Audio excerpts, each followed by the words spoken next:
That's thanks to Maria and her team, so I just wanted to make sure they're recognized for all the work they put into this. So what we're going to do to get things started is do a little icebreaker game. It's called Kahoot. So what you do is you get your phone out, you go to Kahoot, there we go, Kahoot, Kahoot.it.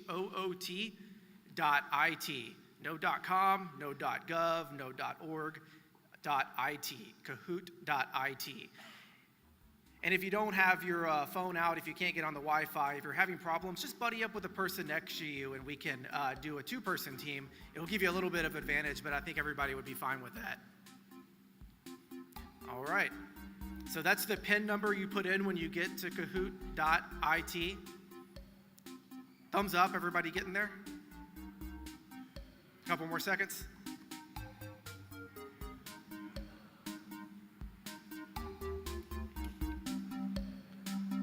Here, I'll read it to you so you don't have to look down. The PIN is 4012804. 4012804. Some thumbs up now. Anybody in? Uh-oh. Let's see. It looks like we've got people up. We've got about 230 people in so far.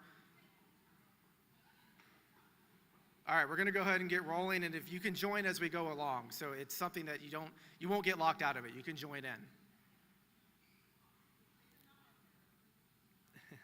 All right, so I guess we can go ahead and go to the first question on Kahoot.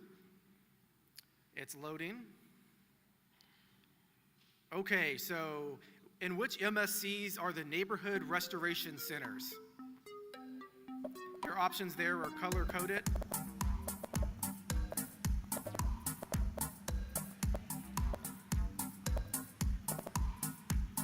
7 seconds.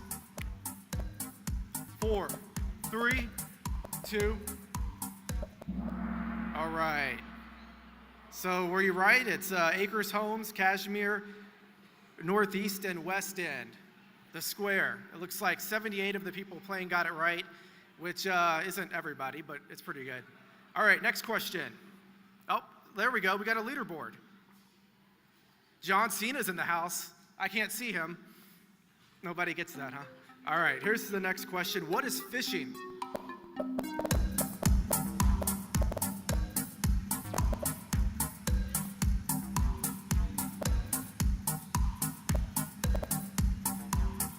Five seconds. Fishing with a P. Oh, that's good. Good to know. You got to watch out for those phishing scams. Great. All right, there's our leaderboard right now. John Cena's dropped off. All right, here we go. Who does this baby picture belong to?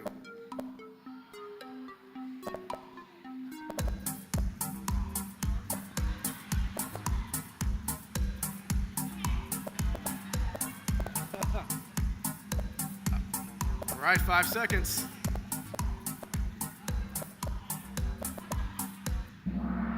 There we go. It was Rashay. All right, there's a look at the scoreboard. The next question is, if a client has WIC, can they receive $20 of free produce from the farmer's market? True or false? You got a 50% shot.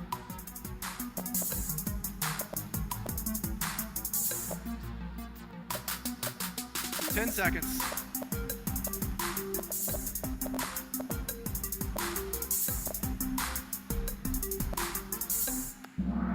All right. You can. All right, our next question. There's a look at our scoreboard. Ashley M. Where's Ashley M? Okay. All right. What services does Oral Health provide?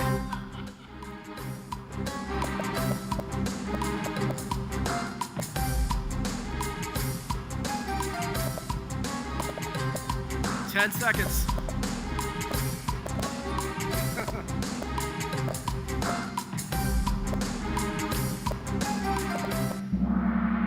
All of the above. Our oral health program provides all of those services. BC, where's BC? All right, here we go. Question 6. Which program works to assure the success for boys and young men of color from cradle to career?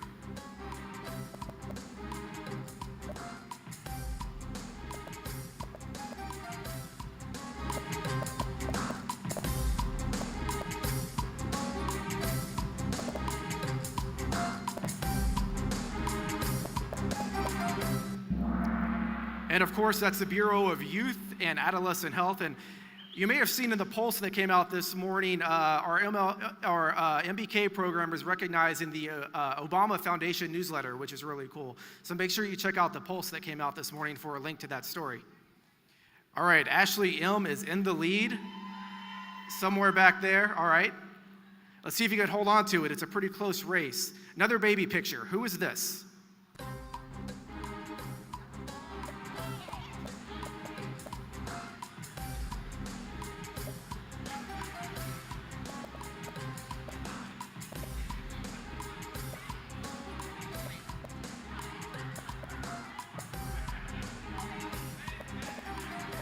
All right.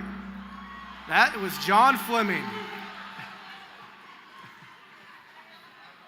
And I did want to mention we will have a prize for the winner, so make sure you're participating. You may win something.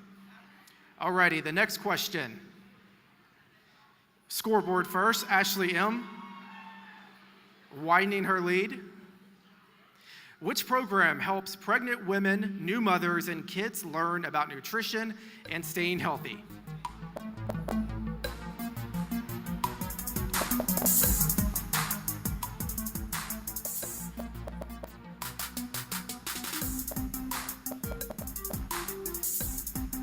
Five seconds.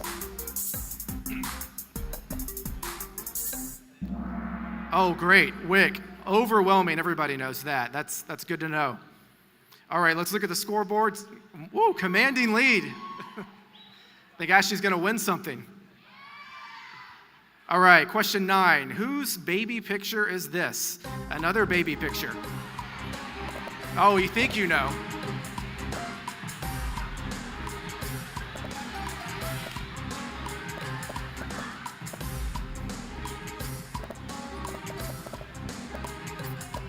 All right, final answers. And that was Ben. Pretty easy one there, it looked like. All right, Ashley is still about 300 points. You got to keep that up. Next question. Which division addresses barriers and coordinates services to assure client access to health care?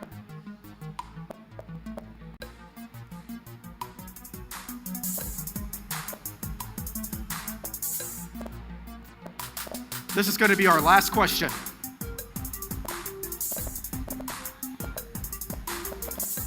Four, three, two, one. There we go. Perfect. All right, so this is the final score. Ashley M. wins the game. Ashley, I think we have a prize. If you want to head up here, we'll get that to you right now.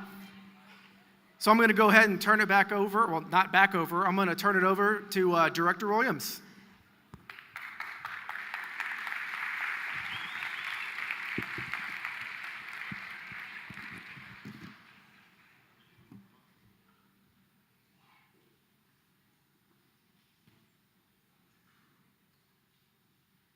Quiet now.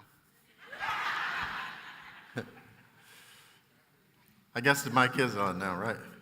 That means I can't say things that would embarrass you, right? You know I'm prone to do that. Well, welcome. How y'all doing? You know, it's always good to see those blue shirts that are out there. It gives me a sense of security and a sense of comfort.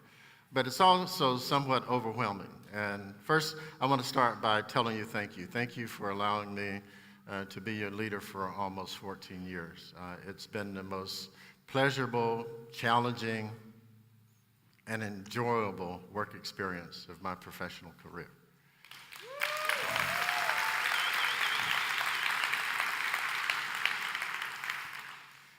But that's not really what I'm supposed to be doing. I want to introduce to you someone that all of you already know. You might be impressed by the fact that he spent over 20 years in the state legislature. Or even more impressed by the fact that he's a local person that graduated from Harvard. And he likes to say that, especially when he meets other folks that graduated from Harvard. The thing that I'm impressed about is the fact that our Mayor, Sylvester Turner, really cares about people. Those folks that are in the multi-service center should know that, because even when he was in the state legislature, you could have sworn he was our mayor, because he was always calling, giving y'all folks to follow up on. And so when his staff came in, a lot of our people were already familiar with him and also knew that we would continue to get those phone calls to make sure that we check on those seniors or elderly folks or people that were in need. And to me, that's impressive. If you look at what he's done since he's been at the city, we were on a trajectory that would have ended up in the city going off a financial cliff. He's the first mayor in decades that has actually solved systemic problems with the systemic solutions to systemic problems. And that first major challenge was making an adjustment in the pension that slowed that trajectory down. When Harvey came, of course, he ensured that we had a response that was worthy of the city of Houston. And some of you who worked that understand that even on a very, very personal level. The thing that he always also talked about is the fact that he's from the 4-4 Acres home. Now, I've been living in that area for 13 years, and it took me 10 years to recognize what the 4-4 was. And year before last, I actually saw that bus with 4-4 on it. And it is a good neighborhood to live in. Folks, I want to introduce to you and bring up a person that I'm glad to call my boss some of the time, because he's always pressing us to do more, which y'all know that we're down for. Mayor Sylvester Turner.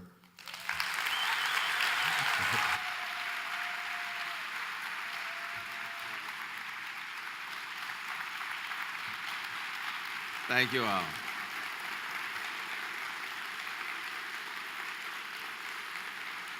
Thanks very much. I'm just trying to see the people that didn't stand. I'm going to visit that section right back there. All right, okay. First, let me acknowledge your Director of Public Health, Steve Williams. He's had 14 years with the City of Houston.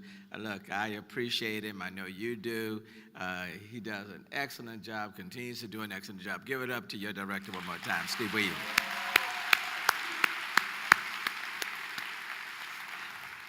And look, and we both happen to just live in the same neighborhood too, so I see him all the time jogging around the neighborhood with his two dogs.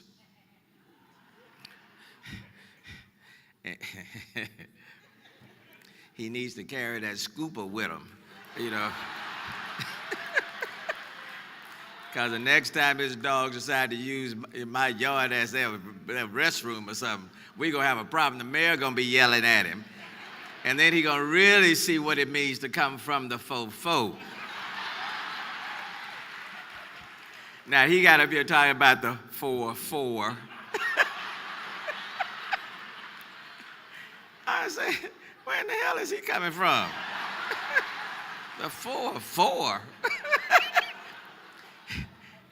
It's the Studewood 4-4. Acres Home, North Side, the 4-4.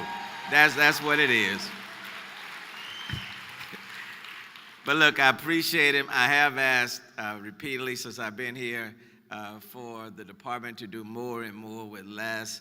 And I appreciate Steve and all of you for stepping up time and time and time again. So I can't say thank you enough. And then it's my privilege to be before all of the employees and of the City of Houston with the health department. You know, oftentimes, you know, we hear a whole lot about police and fire, and they're exceptional. I don't want to take anything from them. But I would tell you, but for the other employees as well, in other departments in the city of Houston, the city simply could not function. So let me take this opportunity to thank each and every one of you for what you do. You're all valued employees of the city of Houston, and quite frankly, I could not do my job without you. So thank you for just being who you are and showing up every day.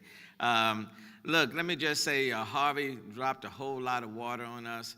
Quite a bit of water. A lot of people were in distress. But again, a number of you stepped up for the city of Houston. And I think 7 of you were nominated by your own peers to receive the Hurricane Harvey Hero Award. Let me just say, do they know who they are, Steve? They don't know who they are? Oh, well, let me just take that page out. Because I was just about to tell you who you were. But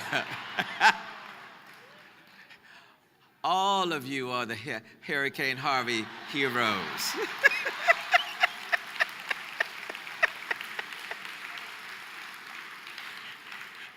I came to give all of y'all the award, you know. So again, thank you. And look, Steve mentioned the pension challenges. I certainly want to thank you for working with us on that front, but on so many different levels. Now, there are some things that I specifically want to mention, so I don't want to miss. Because during Hurricane Harvey, after Hurricane Harvey, you all really stepped up. The director, Steve, was with me every single day at Heck Center, every single day during the course of the storm, but many of you just stepped up big time. I do want to acknowledge the multi-service centers and the health centers who turned into comfort stations during the storm and the weeks after the landfall. Each comfort station or lily pad provided residents food, water, and essential necessities. Transportation was also provided to the George R. Brown. So for those who were staffing those health centers and the multi-service centers, let me personally say thank you. Our mobile ambient air monitoring lab deployed on 4 different dates to monitor ambient air. There was constant surveillance of air quality despite diminished capacity due to Hurricane Harvey-related service interruptions. So all of those who oversaw the mobile ambient air monitoring labs, let me say thank you so very, very much.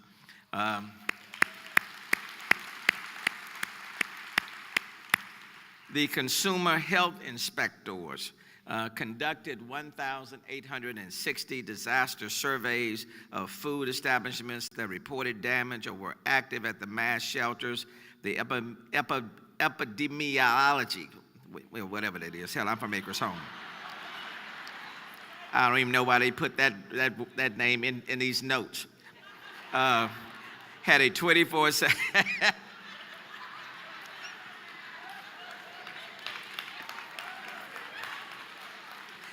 That's the way we pronounce it in the faux, you know. That epidemiology had a 24/7. That's a tough word for me. And I'm from Harvard too. Don't get it twisted. Don't get it twisted. I am well educated, okay? Had a 24/7 surveillance at the George R. Brown, and the labs tested more than 1,000 samples of well water from 16 surrounding counties. I want to thank all of you. The medical, nursing, and human services care for more than 3,200 residents. Staff assisted in helping secure housing, vouchers for travel, referrals to behavioral health services, and coordinated dialysis services. The IT stations were also made available for residents to complete FEMA applications. I want to thank all of you, medical, nursing, human services, IT. The immunization administered 1,500 doses of hepatitis A and tetanus vaccines. Walk-in clinics were coordinated at Walgreens, CVS, HEB, and Kroger's. I want to thank all of you. Our WIC program was the first and only one to stand up services in our region, including area shelters. Yep.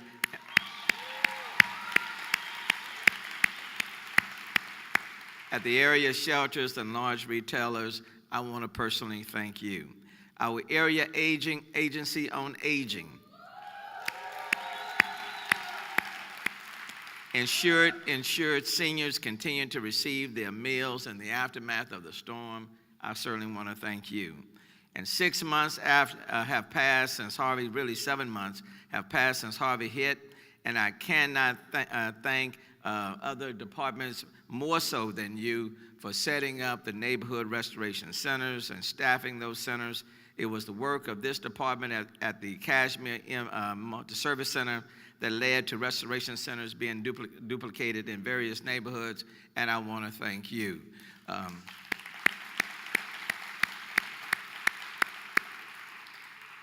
The reality is that for the things that I have listed, very seldom when you see newspaper reporters or television stations covering employees that are at these various locations. And very seldom are they going to be writing about you in any of the papers or highlighting you along the way. The reality is that for the people that you touch, for the people that you serve, you are important to them in terms of their quality of life and meeting their particular needs. And most of the people that you come into contact with, they represent our vulnerable populations. In many cases, they are living in communities that are underserved and under-resourced, very seldom seen, and quite frankly, the only time when their neighborhoods are mentioned is in a negative sense. These are people who have very little options, but for employees like yourselves, their needs would not be met. These are people in many ways that are highly frustrated, not because they're angry at us, but because they've been overlooked for so long, and their communities are very heavily burdened. These are people and communities day in and day out are having to deal with stuff on a regular basis 24/7. And many of the people that you serve are living in communities that have been dumped on in so many ways. But you are there, and you're there on the front line. Now, sometimes we say first responders, and we kind of categorize that phrase. But let me refer to those of you in this room as frontline first responders. Because when people are living, when people are in desperate conditions, okay, when for many of these people, they may be one paycheck away, or they may not be getting a paycheck at all. And for many of these individuals, they are our seniors. They're elderly. And many of them are living by themselves, okay? You are their point of contact, and you're very important to them. And it's not always about just meeting their physical needs. Sometimes you're meeting their emotional needs as well. And for many people, you may be the only person that they talk to during the course of that day. I want to say thank you. For the kids in our schools, the My Brother's Keepers program, where we're going into the schools and meeting the needs in addition to the teachers and the counselors, I want to say thank you. There's so much that you do, that this department does. Most people, quite frankly, don't even realize, okay? But I wanted to come by today, more so than any other, to come by to say thank you to Steve, to say thank you to each and every one of you, and to let you know, as the mayor of this city, I personally appreciate what you do each and every day. I want to say thank you, okay?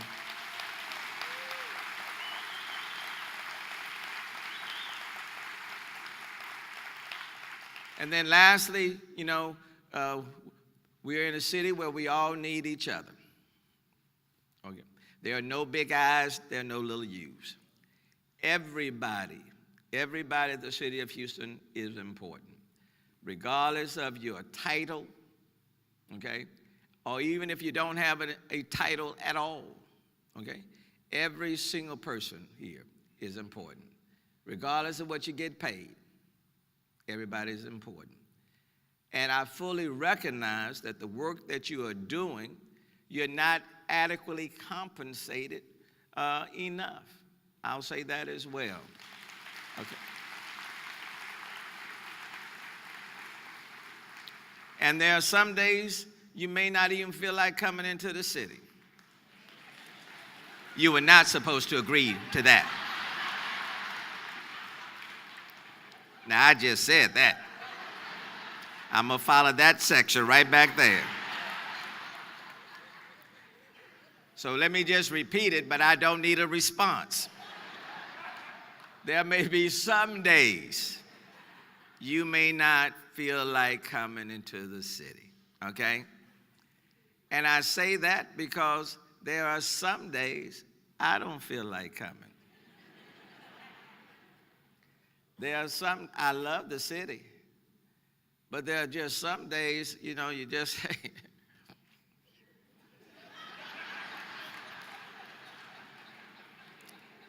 and then when you get into the office, you know how you can talk without talking?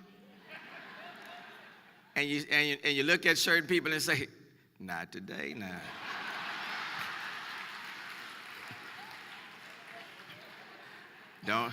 Don't go there with me today. I may be here at the health department, but somebody may be coming giving you some help. We have those days. But then I say to myself, we are here for such a time as this. Okay? Yes, could you be some other place? Yes. But at this moment in time, you are here. And so I'm going to ask that you give us your very best each and every day. That when you're communicating, talking with other people outside of this city, give them your very best. Treat them with the respect that they rightfully deserve. They are our customers, and they are deserving of first-class treatment. And then I'm going to say that when you're dealing with one another, treat them with people with respect and appreciation and dignity. Treat other people like you want to be treated.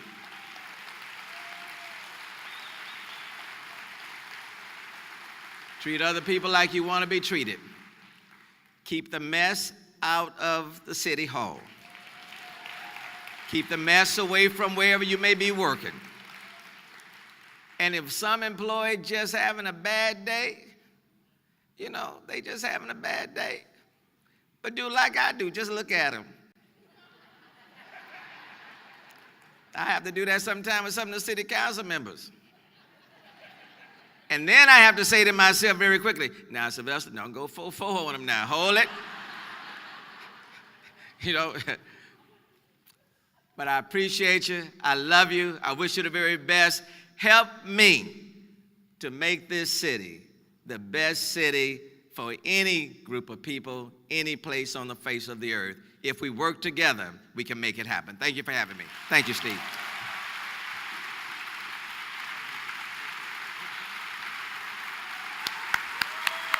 Mayor Sylvester Turner.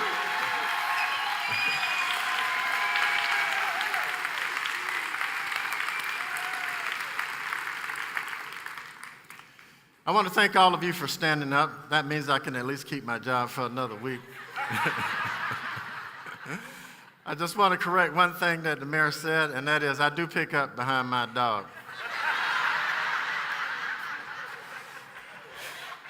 I use that little slip of paper that the newspaper come in, and sometimes I use those plastic bags. I had to use that today, so. Welcome to Public Health Week, y'all. This is the beginning of Public Health Week.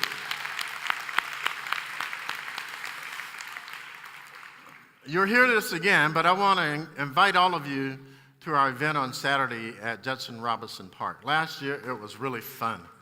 We had an opportunity to kind of display some of the activities and services that we provide, but we also had a chance to meet each other on an informal basis and also exercise. I still remember some of the exercises that we were doing that I couldn't quite do. Hopefully this year I'll do a little bit better. we decided last year that we would meet again this year because that's one of the things that you said. One of the issues that you had was parking, and did we resolve the parking issue this year? I see all of you are sitting in these comfortable church seats, and so some of the people that get up here might want to preach, but they won't. We decided that this year's event would center around Harvey because it was a devastating event, but it was also an event where we as a department really showed up, and as I said in the supervisors meeting, showed out. I think you really got a feel for the mayor when he stopped looking at those notes that I told people not to give him. And really understood that he really cared about people. I mean, you saw that really come through, and it makes it a pleasure to work for somebody that you know that really cares, even at times when you want to run away from them because of some of the challenges that they're throwing their way.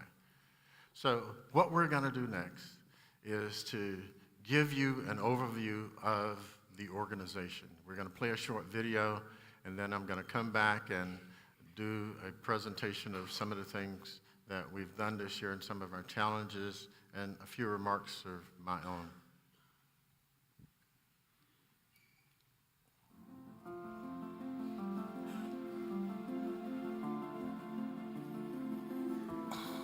So every organization needs the back-end work to happen, right? To every front service, there's a back-end happening, whether the bills get paid, contracts get processed, or things happen in the background. That's what ASD is. It's the Administrative Services Division. So the group handles all, at a global level for the department, the budget and the finances for the department, contracts and procurement for the department. We also do facilities and fleet. Grants, so all the back-end stuff that needs to happen so that the people that are out in the field or at our front lines can do the work, that's what ASD does at a global level for the department. And we also have our vital statistics group, which issues birth and death certificates. They're our front-facing service, but they're within our division as well. So what we do is pretty much coordinate things that happen across the department that affect all departments, not just one division or one unit. And we look at performance. We do the performance dashboard. We, in the Office of Program support all the programs to do their budget monitoring and initiating purchasing and personnel actions and planning. We look at data analysis and produce planning reports and evaluations. In program development, we have programs develop their new programs or strengthen their existing programs. So that's what those units do. We actually provide the communications, the technology, the systems that the health department uses on a daily basis to reach its citizens, to reach its clients, to reach outside of the bricks, and also internally, not just on a computer system basis, but also communication, where it be cell phones, laptops, devices, mobile devices, things like that. Related to the utility company, you don't really call the utility company until your lights don't come on. You hit the switch and it don't come on, where you think, hey, something's going on, when are you gonna get my power back on? So the same thing with IT. Sometimes it's a thankless job, but our thanks come in knowing that we provide a service to our customers, and they appreciate that. We know it. The Community Health Services Division, I like to think of as we're basically the heart of the health department. We provide a number of services that relate to preventing the spread of disease, monitoring what's going on in our environment, in the population, and really making sure people have access to necessary services. So we do that by actively linking people to community-based services that they need. We provide community-based services in our community multi-service centers, and we operate a number of safety net clinics as well. So for people who don't have access to primary care, they can receive preventative screens, exams, as well as reproductive health services in our own clinics. Much of what Community Health Services does is touch the people. My division of the health department is the environmental health area. That consists of the Bureau of Pollution Control and Prevention, the Bureau of Consumer Health Services, and the Bureau of Community and Children's Environmental Health. We have inspectors that inspect all the restaurants, food establishments in the city, all the ambulances, all the food trucks, all the swimming pools. And those are the people that are out in the city all day, every day. The Bureau of Pollution Control and Prevention checks for air and water quality on a daily basis. We have areas where we take water samples out of the streams. We respond to complaints about air pollution or smells, smoke, that type of thing. And the Bureau of Community and Children's Environmental Health abates lead in people's homes. If a house has lead in the paint, then we move the family out. Once the house has been cleared and we test to make sure there's no more lead in the house, then we move the family back in. We have several areas within the Human Services Division. We like to say we work with individuals from the cradle. Most people say to the grave. I say from the cradle to cruising, because we like to think of our seniors as being vibrant and active, retiring, and cruising right on to their transition. We do programs for seniors. We have the reentry program in that division. We have programs that link people with medical care, with providers, with insurance, with food, basic need programming, where we work with a lot of different organizations to meet the social service needs of the community.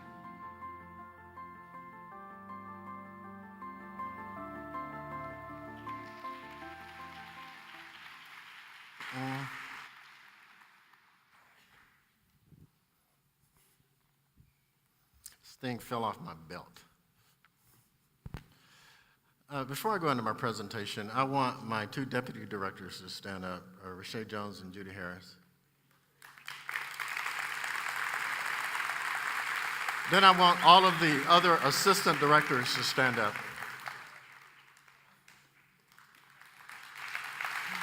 Even you, Marlene, you're acting.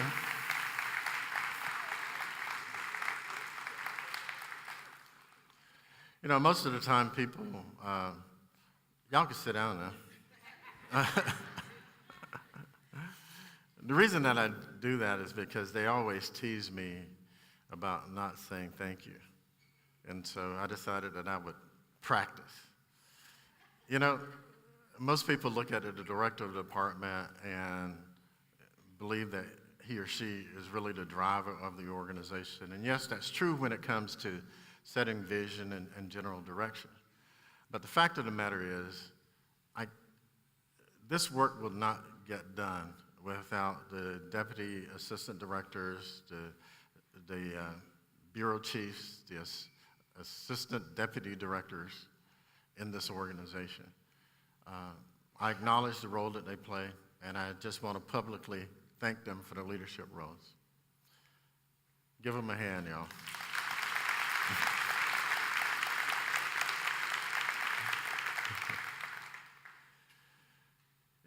You know, it was interesting, the mayor's talking points, because some of that stuff I like to say myself. And so I said, well, maybe I need to think of some other stuff to say, but I'll figure out as it goes on. I want to start by looking at our budget, because that's one of the things that everybody is interested in. The mayor talked about our having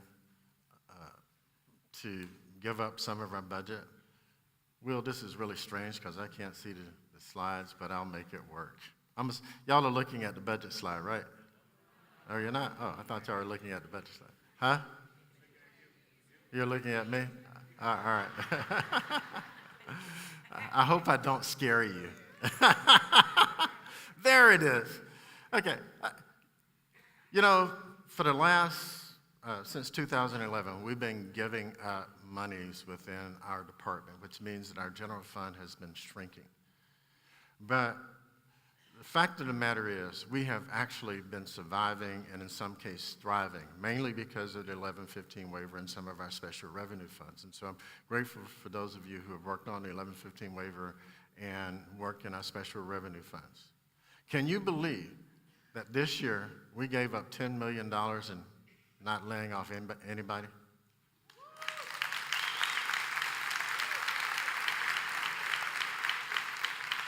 A lot of folks complain about how things are and how rough things are, but one of our values have been to preserve employment. And those folks that have worked with me through our partnership council, I do not know the name of the DL, whatever, but understand that. That's been one of our primary goals. The way that we were able to make that work was we had a reduction in the matching funds for the 1115 waiver.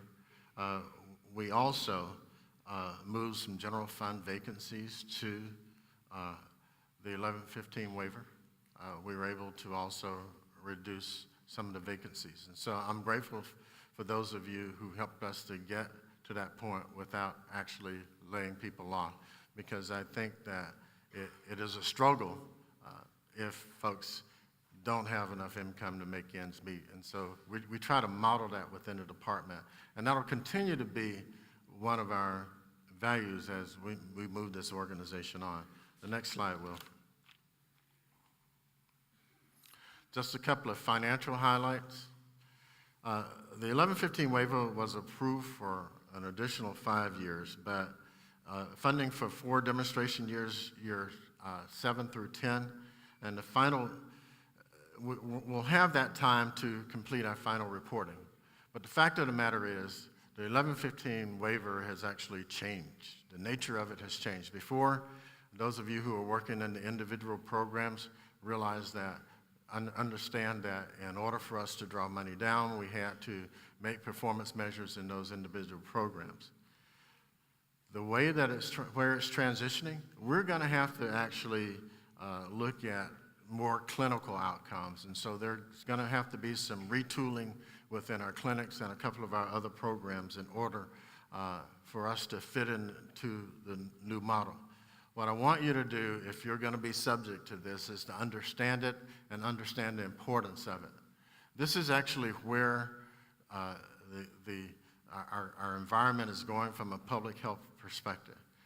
Before we could depend on our being public health, we knew that our grants were going to come in, and sometimes there would be a reduction, sometimes there was going to be a little increase or a bump, and oftentimes, you know, we'd lose a grant, but we'd get another grant with another name. Well, folks, those days are over. Now we're operating within a healthcare environment, and people are expecting us to really earn our way. And so what we're looking at is what are some of the things that we can do to get reimbursed? And we've been working with the state folks. We've had several meetings with them. We've even, 3-4 years ago, Judy and I went and met with the feds to see how we can retool our department to enhance our revenue. So what I want you to do is to have a complete, a good understanding and a good grasp of where we're going. The changes that might be happening within your area isn't because we just want you to change for the sake of changing.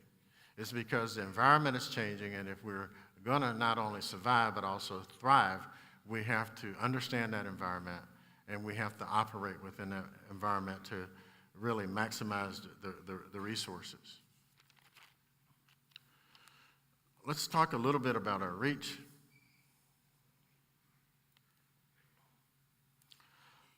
When people think of the City of Houston Health Department, most people just think of the 2.2 million people that we serve within the City of Houston, but that's not true.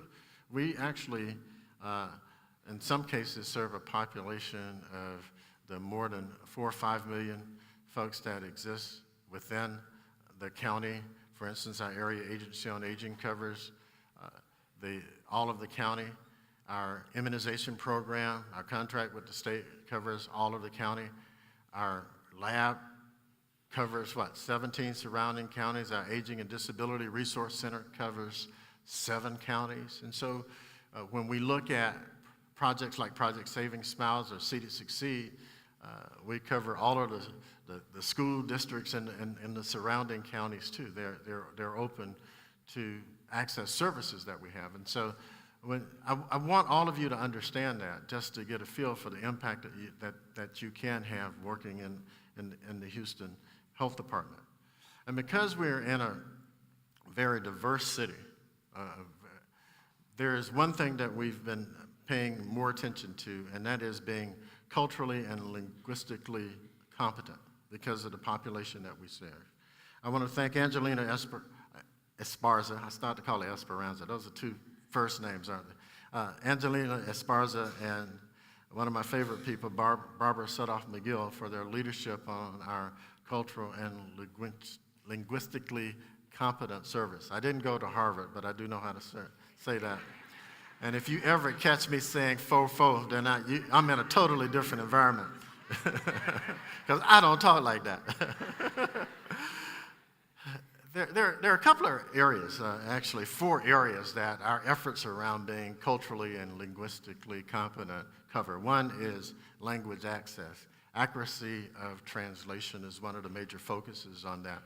I remember one time I was doing what y'all would call a community meeting, but this community meeting was actually amongst day laborers in Austin. We were actually moving their day labor site.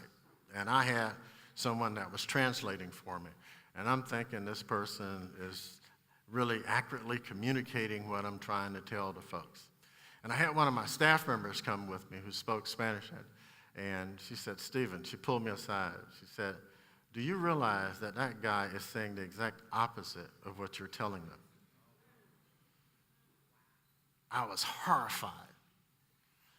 I was trying to tell them how we were going to accommodate them in the move and whatever, and he was really riling them up, telling them that we were going to kick them out. So we then went out and purchased those translation services and gave folks earphones so that they can hear exactly what I was saying. So you can imagine, the downside of not having people accurately translate what you're saying. Another area is workforce. We plan to assist in the development of new staff, but also the recruitment and retention of staff because we need folks that are culturally competent. And I want everybody to really embrace this notion of being culturally competent. And just because you look like somebody, don't mean that you're culturally competent. I was sitting at a blues concert this weekend, and the guy that I was sitting next door to, he and I came from 2 different cultures. And I couldn't really relate to him a whole lot, especially because he was spilling stuff all over me. But and so I had to have somebody else to talk to him so he'd stop spilling his liquor on me. Cultural events. Now, this is the area where everybody like to eat everybody else's food and everybody like everybody music. This is probably the most neutral way that people can begin to really become aware of all the cultures and begin the process of accepting some of the differences in the various cultures. And I applaud those of you who have been participating in those activities throughout the year. Training is another area. Our curriculum for training that we adopted from the state really gets into deep discussions around racism, why it exists and what it looks like. And the meaningful discussions also lead to an understanding of the various viewpoints and actually the acceptance of the various viewpoints that folks have as it relates to culture, race, and ethnicity. When we start talking about this, I'm just looking at some of your faces. A lot of times we get really guarded because we're not really comfortable with that. All of us will swear that we're culturally competent and that we really understand everybody else because, after all, I like everybody. But I ask that you look at yourselves a little bit closer as it relates to culture and as it relates to race. Because as a health department, we have to be in a position to serve those people who come to us. We're not in a position to turn folks away because of the differences in their culture or the difference in their race, ethnicity, or in their language. We are not functioning as a health department if we're not able to accept anybody that walks through the front door of any one of our facilities. And what I want us to do is to start working toward becoming more culturally competent, both from an individual level as well as from an organizational level. This is a journey that I want us to embark on, and in a couple of years, I want to say that we are truly culturally competent. But the work really starts with us. What I'm going to do is ask Judy to come up a little bit and talk about some of the things that we've been doing as it relates to our culture and and our leadership. Because in addition to becoming culturally competent, we want to develop a leadership culture that is understanding of folks, that is compassionate, but yet take us to where we want to go. And so we've been doing some work on ourselves, and she's going to come up and give us an overview of that before I come back and finish my general statements. Judy Harris.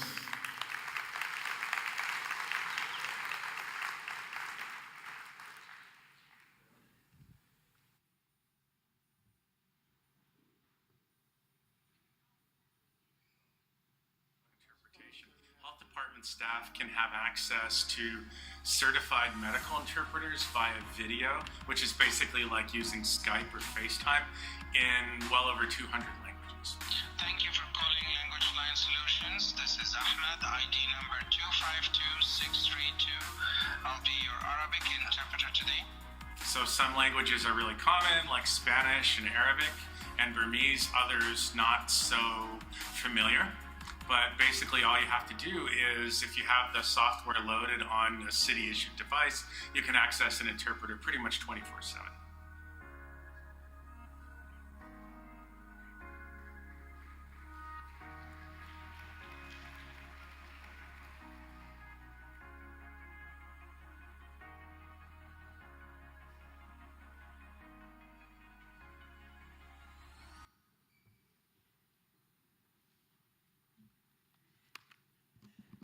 Good afternoon, everybody. So I need some help up here.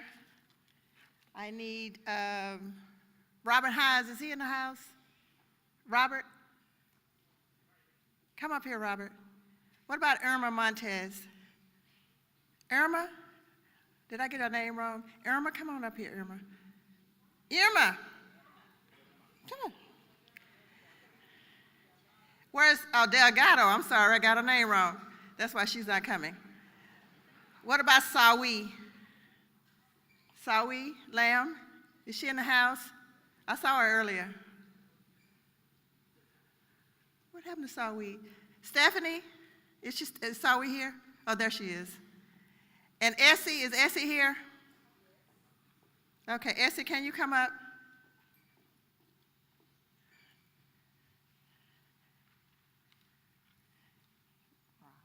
Come on, Sawi.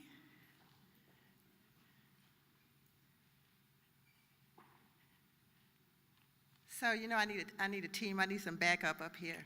Sit right here, Sawi.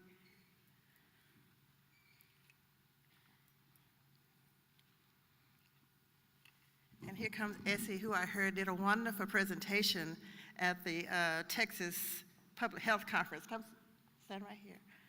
I'll let you stand. Okay. So this is my team, and this is Robert, and Robert starts with a. And this is Irma, and Irma starts with a. And this is Sawi, and Sawi starts with. And this is Essie, and Essie starts with. What does that spell? What does that spell? Okay, so at HHD, we're trying to create a culture where we rise to protect the H. Now, you heard the mayor talk already, and we're already doing a lot of this work, right? But what we want to do is create something that we all can be proud of, and that we can do a better job of what we're already doing. And so part of that is understanding what our values are. And we've been doing a lot of work since we did the SWOT analysis. This is kind of the backdrop for why we're doing this work. Because we did the SWOT analysis and we found out that the employee morale was not as high as we wanted it to be. Is anybody surprised? And you know, it's not unusual. And so we probably, we're dinging ourselves for that, but when we're doing the research, we find that that's not really unusual, that there is low employee morale. And what do people always say they want that's gonna make them feel better at work?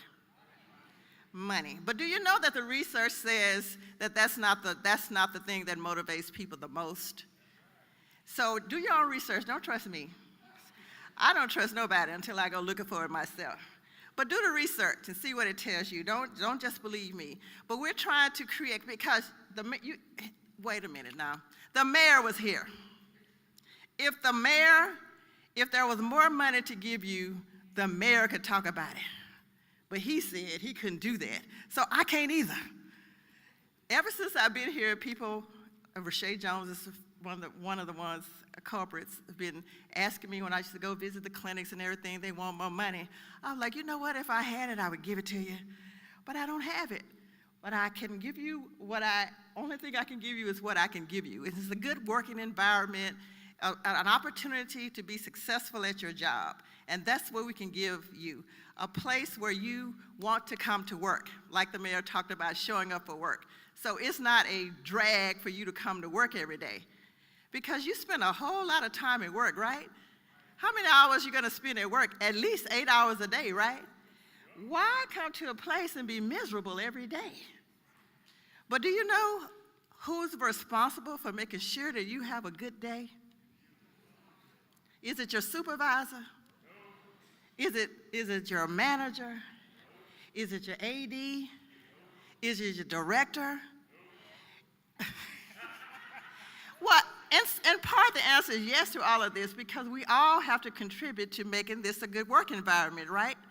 And so we come to work with a lot of different things. We come to work with baggage. We come to work with a lot of differences. Let me show of hands. How many people like really, really hot food? Really, I mean spicy. I'm talking about spicy hot. Spicy hot. Okay. How many people don't like spicy food? Okay, how many people, your idea of relaxing is just to hang out and veg out in front of the TV and look at TV on the couch? That's your idea of relaxing. Robert? What? Okay, now, how many people, your idea of relaxing is to get in the gym and work out real hard and lift weights and do all kinds of stuff? Run, walk.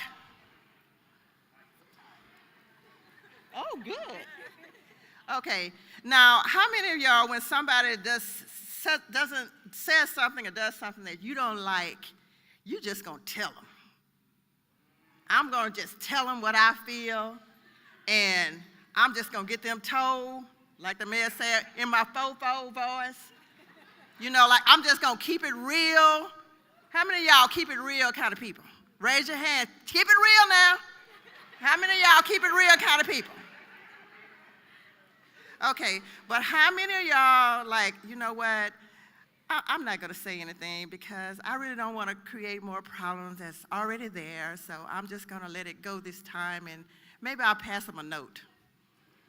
How many of y'all like that? Sometimes? Okay, sometimes. So what does that mean? That means we all are different. We all have different ways of doing things. We all have different ways of saying things. We all have different ways of expressing things, right? But what we have to do is take all those differences and make something that we can consistently apply across the department. That's culture. We're talking about creating a culture. And a culture is a consistent pattern of behavior in the organization that's shaped by our values. So what a group of people, with the executive team, the people that's been going through the Leading Consciously training, would y'all stand, please? These are all the bureau chiefs and the assistant directors. These are all the people, your supervisors. Most of y'all all should be reporting to one of these people somewhere or the other. We've all been going through this training, and we know that we have a vision and values for the organization. That's our external face. But what we're trying to do now is create an internal face, like how are we going to interact with each other? And so our values is first step. RISE is an acronym that talks about our values that we want to support throughout this organization. It's principles and standards that explain how people treat one another and conduct their business. So in order for all of us to get on the same page, and I don't know how many people is in here, but it's gonna take a lot of work for this many people to get on the same page. So we all have to have a common understanding of what these things mean. And so that's why you've been seeing videos come out talking about what excellence is. You're gonna see these things more frequently from now on, but remember RISE, because it's just an acronym for all the values that we want to display with each other every day. And what we're trying to do is create the culture of how we want to interact with one another when we are at our best. So at our last meeting, somebody correct me because I don't remember stuff. We're colluding so that everyone, what is it, Marlene? So everyone can be our best self. How many of y'all know that that is possible? At work. How many believers do I have that that is possible? At work. So what we want to do is give you the tools so that we can all be our best self at work. Not just your supervisors and managers. We're starting with them because they're setting the tone, but we're getting to each and every employee so that we give you the tools that you can have to be your best self. And so respect is our first letter, respect. We want to create a culture where everybody feels like they matter.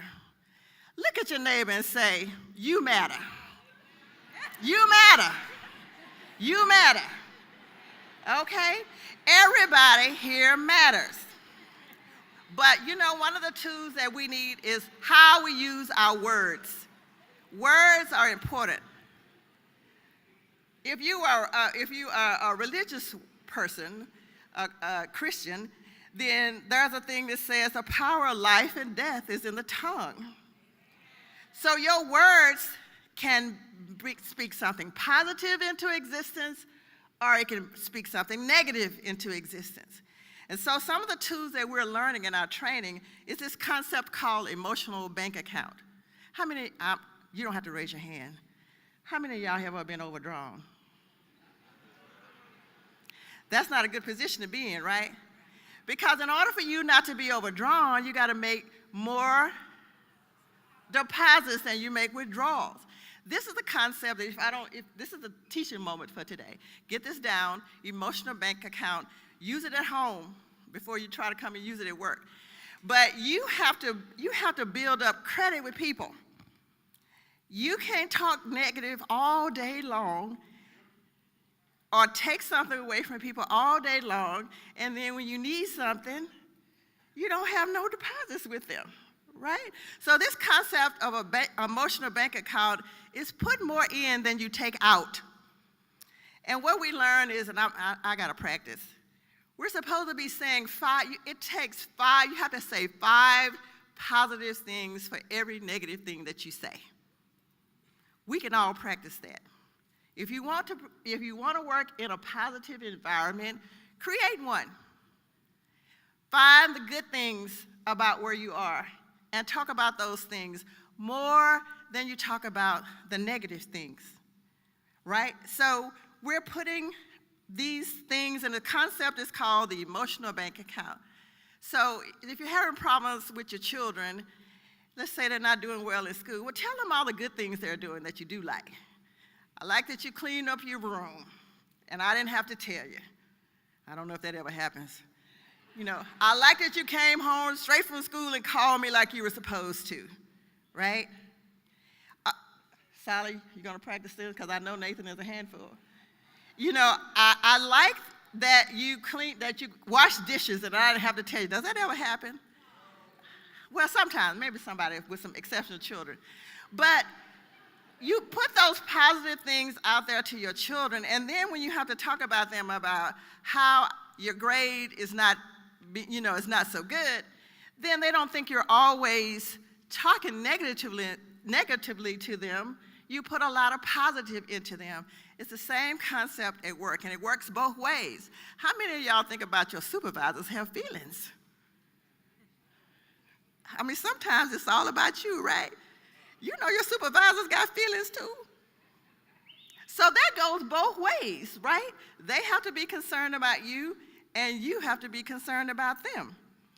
So we want to create an atmosphere where there's more positive things in the atmosphere than negative. And then we want to talk about integrity. So there's a lot of discussion about what integrity means. And so what we want to say is it's about being consistent. It's about building a culture where there's trust and consistency. Trust is a big deal. If you don't trust people, you're not very likely to be open with them and tell them the truth. If you think that somebody is out to get you, how likely is it that you're going to let them see a fault that you have? Because you don't know what they're going to do with the information, right? So you want to be able to trust people. And one of the things that we want to do is be consistent. We heard this from the employees. There's not consistency.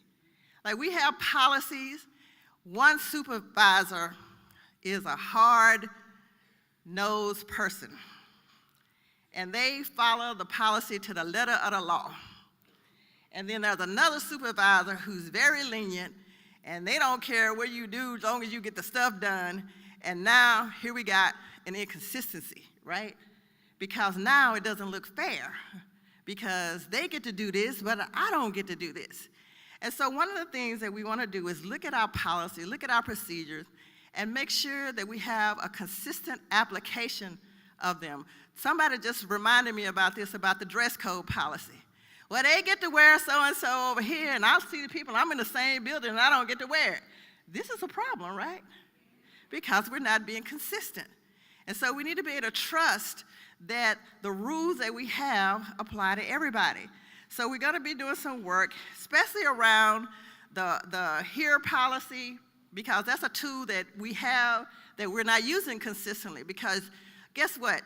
You shouldn't wait till the end of your evaluations are doing what, April? June? Okay. Well, you shouldn't wait till June to find out that you're not doing so well, right? Because the policy says that we're supposed to be reviewing your performance quarterly. And I know we're not being consistent with that. And so we shouldn't wait till this is what happens. Sometimes the supervisors, we're busy, we don't do it, and then something happening all along, and we've been overlooking it, and then you do one thing. Now I'm pissed, right? Now I'm going to tell you about everything that you did that I didn't like for the last 9 months, right? We do that sometimes when we really should be, and again, if I had been telling you all these good things all along, when I had to ding you that one time, it wouldn't feel so bad. So these are things that we have to work on in being consistent. One of the things we're working on bringing back to full force is the DLMCC, and Decreasy had to help me learn what that is, the Department of Labor Management Cooperation Council. We're rebuilding that, and it's going to be a tool that you use as employees to participate in the process. This work is not just on your supervisors, it's about you. Stephen said this to the supervisors at another meeting. He can't solve all your problems. If you have a problem in your work unit, it's best that y'all solve it yourselves. Solve it at the lowest level possible. If you have an issue with your coworker, y'all figure out how to solve that. But you need some tools to do that sometimes, right? And so we need to provide you with the tools. One of the tools that they've used in the past is called interest-based problem solving. And that is when we all trying to find out, what do we have in common? What are we all trying to achieve? It's a tool. Some of these things are just not innate. You have to learn them. And we're going to be working on that. So consistency matters when we're talking about integrity. And then systems thinking. So systems thinking is about focusing on the big picture and recognizing the importance of individual and team participation. So we have some tools that we use. We look at the performance dashboard. We're looking at not only counting activities, but we're looking at evaluations like, are we doing what we say we were going to do? Are we doing all this work, and are we making a difference? This is what we want to know. So sometimes you only think about your piece of the world, right? So what do you think? I'm going to ask the people up here. I know Robert knows. Robert, why do we do WIC?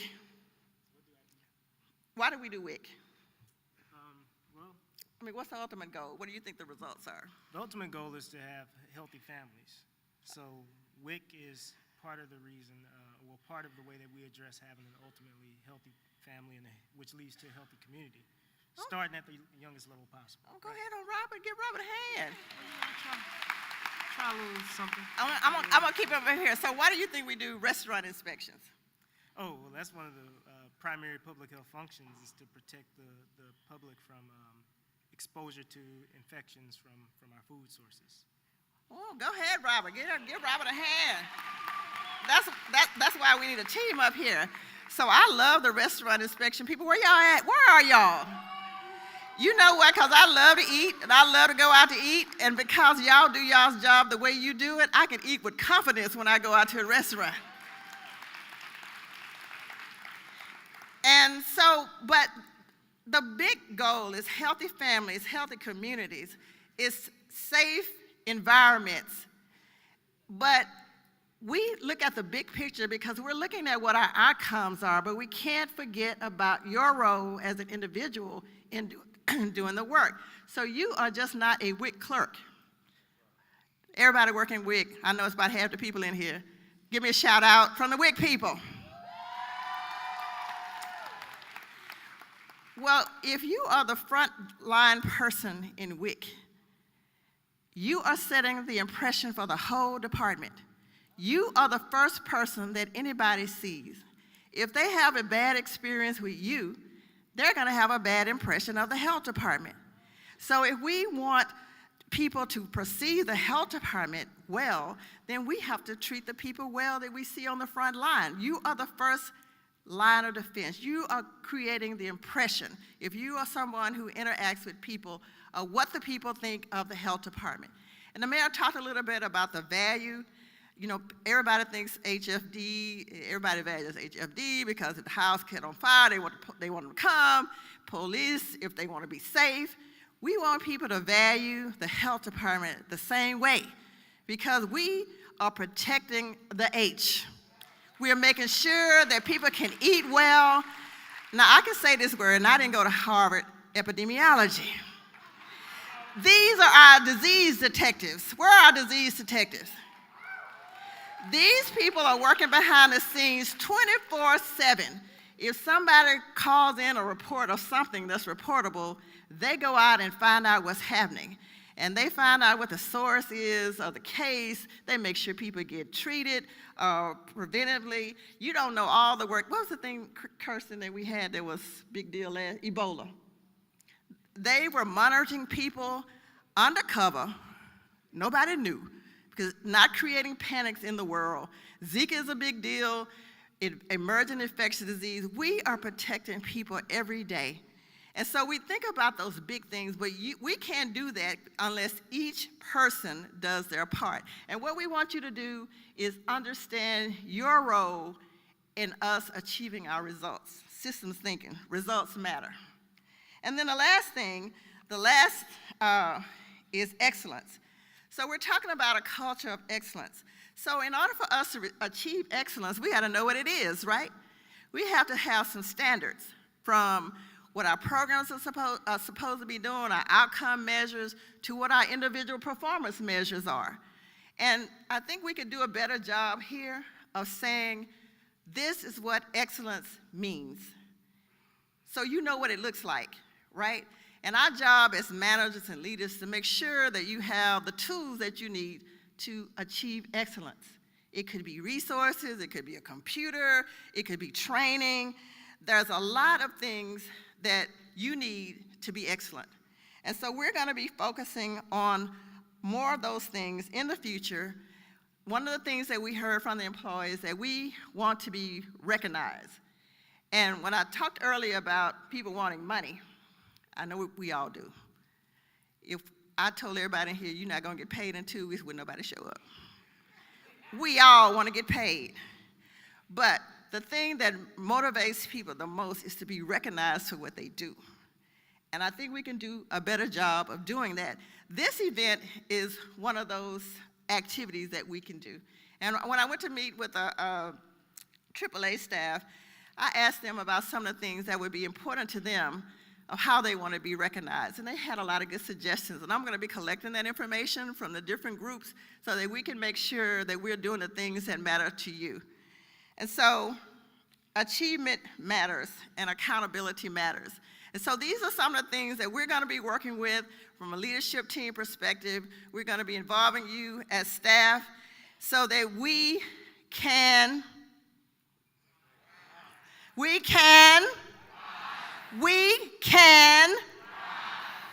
Thank you very much.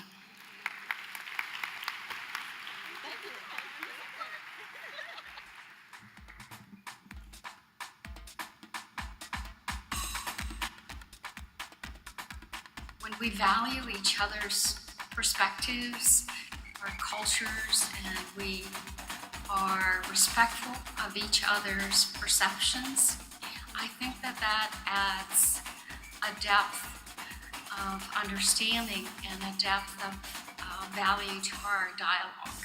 I'm looking forward to working with my colleagues and with those who are on the front lines of the health department and working with clients from around the city. I think we owe it to the people, the residents of Houston, the people that we serve. That a person is more than what we see on the outside.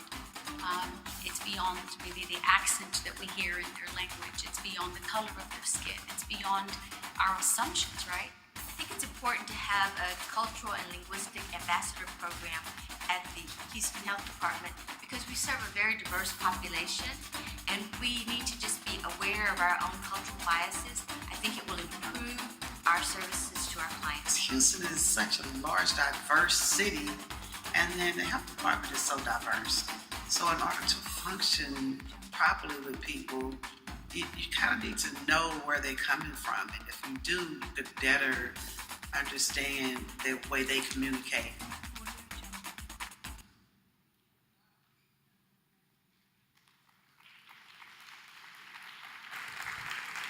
Let's give old Judy a hand.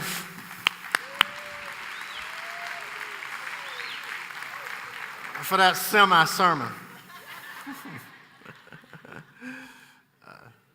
Again, that was also a great ambassadors film. Don't you think that was pretty good? Let's give them a hand too.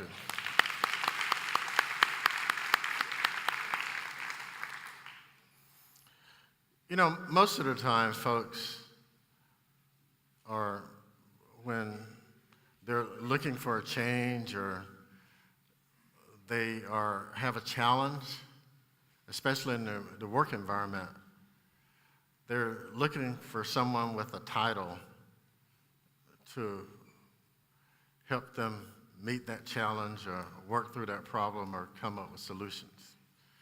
Be it deputy director, assistant director, bureau chief, chief nurse, chief doc, whatever. I think a lot of us really fall into that. For instance, even as a director, sometimes I'll look for downtown to solve our problems. So how many times do you think in all of these years has downtown solved a problem for us? 1, 2, 3, how many times? I hear 0. You're absolutely correct. We're always looking for that outside source or that outside person to make things better for us. You know, I'm not so sure how we got that way. But the reality is that the person that you're waiting on is sitting in your seat. If you want to change your work environment, if you want to change the culture of the department, the work really starts with you. And I know sometimes, as the mayor said, we don't really want to come to work that day or whatever. And of course, we all have that experience, and we come anyhow. But my challenge to you as a department, as a staff person in this department, is to be the person that you're waiting on. Be the force that you're waiting on. help is not going to come from anywhere else. If you want your work environment to be more positive, then you start by being positive yourself. It is not uncommon for problems to be solved within the work environment itself. I think you're in a real sad situation if you expect me to come and solve a problem in your work environment. Most of the operations within this department, guess what? I really don't know a lot about the day-to-day operations. I can give you general philosophy, general purpose, name a couple of people that work in those programs, but don't count on me. If it were in the budget, I would have bought 1,400 murals and given it all to each one of you. So when you're waiting on that person on a white horse, I'll just ask you to look in the mirror and pretend you're on a white horse. And I mean that in all sincerity, too. Most answers are within you already. I just think you have to dig deep enough to find them, or you have to be open to let them come out.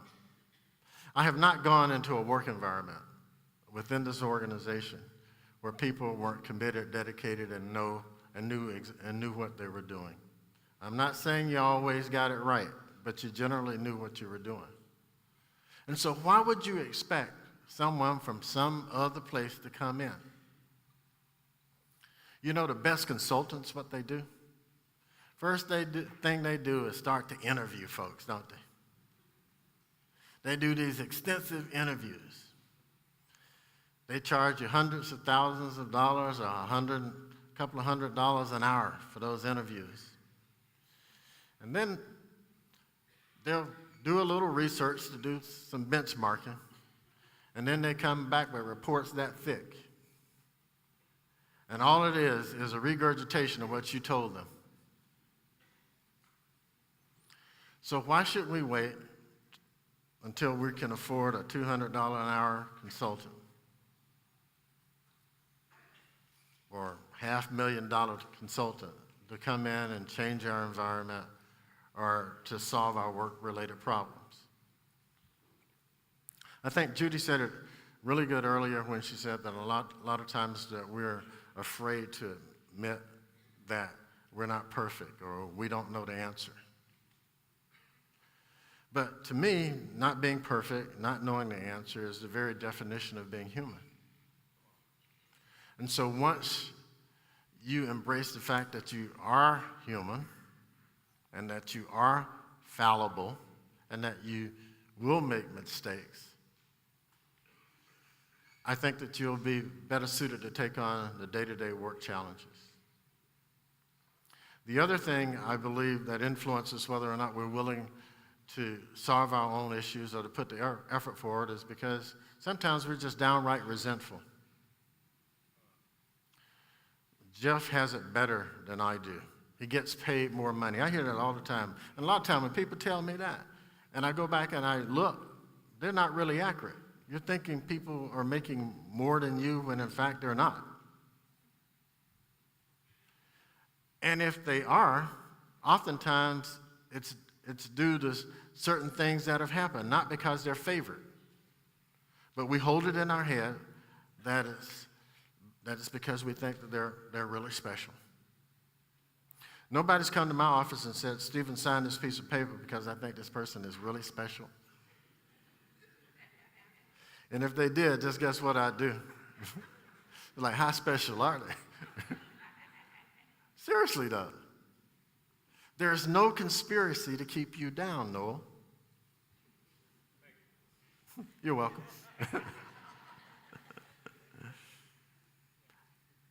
And if there were, people would be foolish to admit it.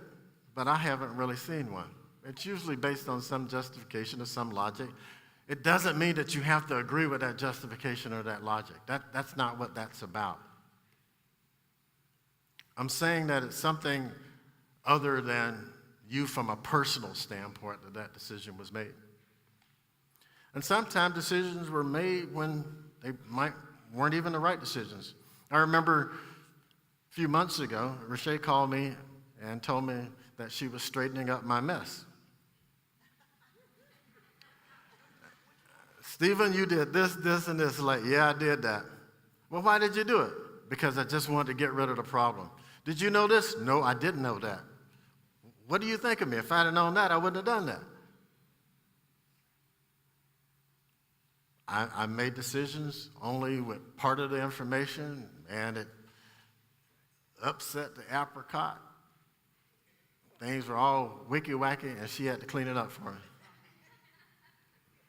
Now, that's for real, y'all. I'm not making that up. I'm not going into details about it, but it is for real. And it wasn't because I thought people was so special. I thought I was doing the right thing, and I also wanted to get rid of a challenge that I had, and I just thought that was the easiest way to do it. And oftentimes, it's usually something like that. It's not some great conspiracy. And so I ask that you look at how you want your organization to be. And when I talk about your organization, I talk about your work environment. Because your assistant director, your deputy director are not in your work environment on a daily basis. They want you to treat each other fairly and kindly and communicate, but it's really up to you as to whether or not you do that. But oftentimes when that climate ain't right, it's because of upper management or the higher ups.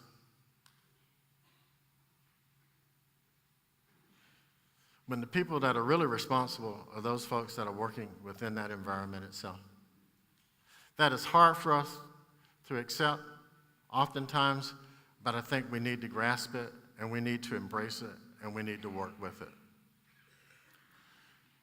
Earlier, I might have fibbed a little bit, because one of the best jobs that I had was when I was running a day treatment program. I had 6 people that were working for me, and I had fun. There was a day treatment program for people who were severely mentally ill coming out of the hospital, or we were trying to prevent them from going into the hospital. And what I realized was that as a program director in a mental health center, that I had a lot of latitude. So Thursday at 12 o'clock, we had dances. It was therapeutic. And I was flexible enough to let those folks that were working in the program, pursue their careers academically. We were running like a food service group. We had a life skills group, and then we had a higher functioning group, and I forgot the name of that. But I didn't depend on Henry, who was the head of the mental health authority, or Joanne, who was the clinical director, to set the tone for that day treatment program. And one day, there was only the administrative assistant and I working. Everybody else was sick. And I realized that the program was running pretty good when we were able to run all 3 groups with 36 clients. And when I left the city, that administrative assistant wrote me a note thanking me for the challenge that she was confronted with, and actually trusting her to do that work. And I kind of laughed because I really didn't have any other choice. So my message really is, you're the person that you've been waiting for. There ain't any big conspiracy. And if it was, I would hope that I would benefit from it.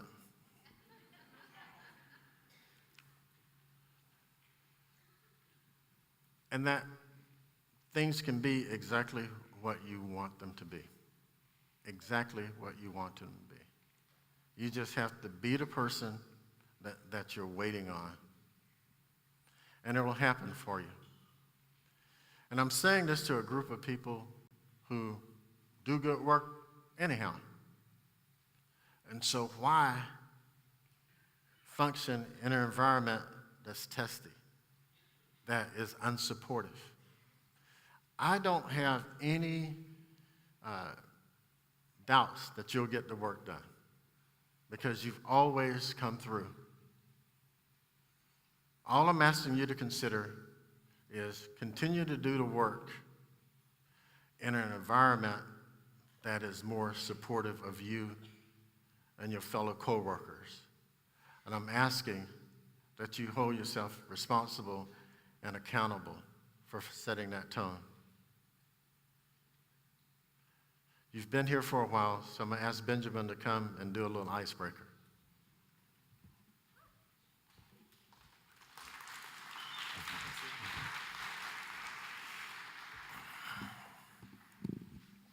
Okay, thanks, Stephen. Well, as Stephen said, my name is Benjamin Hernandez. I'm the Administrative Services Division Assistant Director.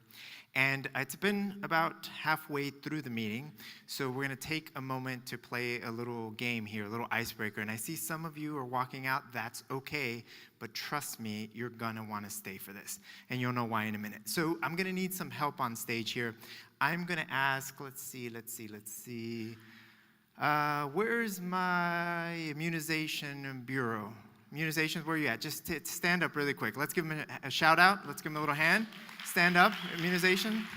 Where are you guys? Okay, very good. I see some there, in the back. Okay, if you're wearing, in the immunizations division, if you're wearing a gray sweater and maybe teal shoelaces, you're the lucky person. Anybody? Anybody? Oh, right there, JC, come on down. Let's give her a hand. I cheated, y'all. I knew what she was wearing. Come on up, JC. JC's going to help me with a game. So I have 3 things here in my pocket, and you guys are going to help me while JC gets up here. I have a silver dollar, okay? I have a gift card, and I have a $100 bill. Whoa. So one of these things I am going to use for the game. One of them I am going to keep, and one of them I am going to give away. So let's see. If you want me to give it, let's do it by show of hands. Each of the items, we have a silver dollar, a gift card, and a $100 bill. If you want me to give it away, the silver dollar, just go ahead and raise your hand. Okay, all right, we have a couple of takers for the silver dollar. All right, if you want me to give away the gift card, okay, and if you want me to give away the $100 bill, I swiped this from Stephen's pocket before I came up. Thanks, Stephen. Yeah, it's real. It's real. Okay, so then we'll play for the $100 bill. We'll put this right here. We'll put the gift card back in the pocket. Let me tell you what we're going to do. We're going to play, you're going to take that. We're going to play heads or tails, and it's going to involve all of you in the room. One of you is going to walk away in a couple of minutes with a $100 bill, okay? Here's how we're going to do it. I need all of you to stand up for a second. We're going to play heads or tails in the group. Oh, that group doesn't want to stay sitting down back there? You're standing up now. Okay, good. Welcome to the party. We appreciate that. Okay, so JC's going to flip a coin. And if it's heads, she's going to raise it up here. If it is tails, she will. Okay, so the way you participate is by, if you think the next flip of the coin is going to be heads, you're going to put both of your hands on your head like this. Okay? If you think it's going to be tails, I want you to do this. Okay? Very simple. And if you lose that round, you have to sit down, okay? So help keep us honest. And we're going to get a winner at the end of this, okay? So I'll do it again. We're about to flip the coin. We're going to do several rounds of this. If you think it's going to be heads, if you think it's going to be tails, show me. Okay, very good. You got it, okay? And if you lose, then you sit down and we keep playing with whoever's standing, okay? All right, let's do it. JC. We're ready. All right, let's see. Take the first flip. Oh, wait. Yes, I'm sorry. Pick what you want. I'm sorry. Okay, all right, pick. Let's flip it again, just in case. Let's flip it again. Okay. Scrap it for a second. Let's do it one more time. Okay, it was tails. That was a practice round. Everybody. Okay. That was a practice round. Here's for real. Okay, pick heads or tails, guys. Pick heads or tails. All right, ready? Okay, flip it. And if she lifts it up, it's heads. If she brings it down, it's tails. Okay. If you pick tails, stay standing. If you pick tails, stay standing. All right. Okay, let's do it again. Go ahead and take your pick. Heads or tails? Heads or tails? Heads or tails? Okay. All right, JC, let's do it. Oh, it's heads. All right, very good. Okay, we're getting a smaller group here. All right, go ahead, pick again. Wipe the slate clean if you're still standing. Pick again, okay. Heads or tails, heads or tails. All right, let's do it. JC.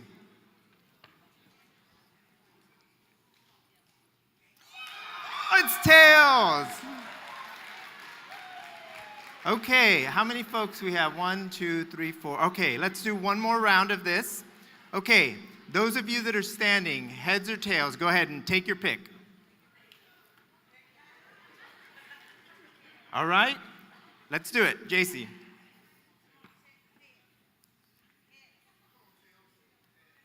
Heads. All right, if you've got heads, come on up here to the bottom. Come on up. I mean, if you're still winning, come on up here to the front.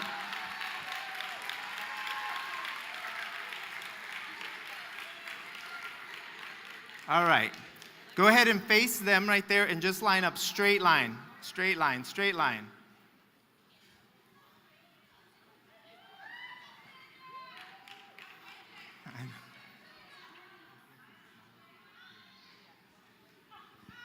Okay, come on, you gotta hurry up here. We're about to flip the coin again. Okay, that's it. You gotta go once, going twice. Okay, that's it. All right, go ahead. Take your pick, heads or tails. This group, take your pick, heads or tails. Ooh, okay. All right, let's see. We might knock off almost everybody here. All right, flip it, JC.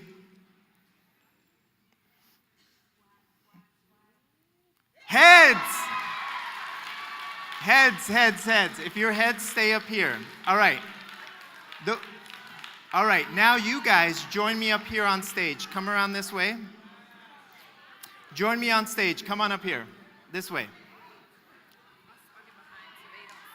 Yeah.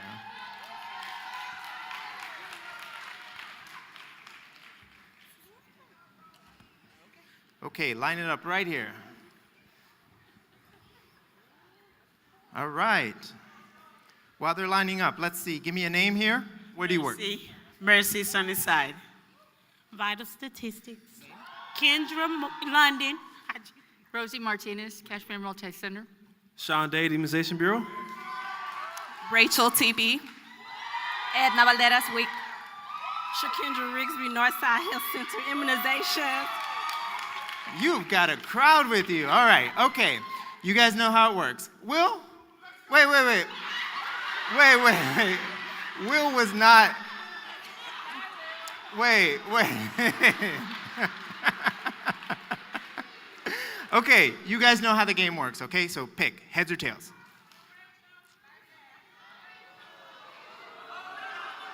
Okay, that's it. Lock it in. Yes. All right, lock it in. We have 2 heads and 5 tails. All right, JC's behind you. She's flipping.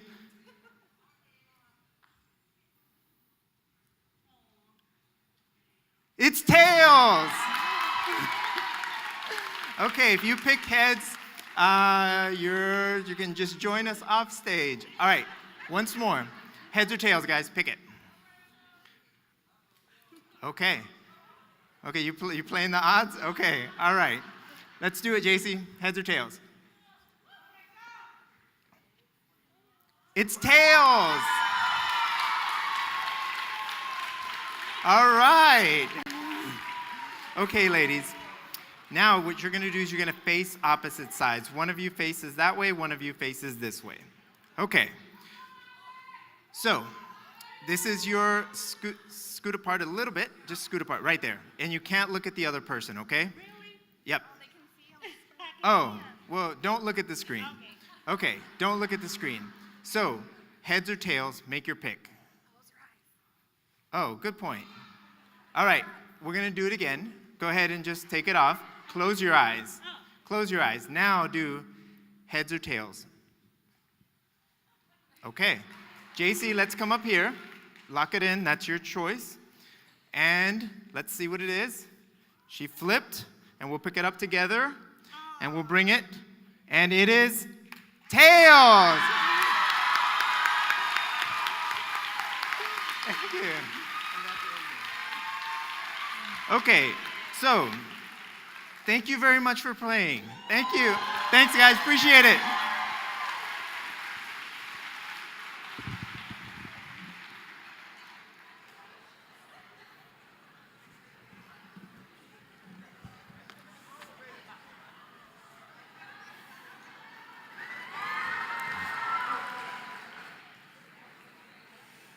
Heads or tails, eh? Way to go. Wasn't that fun?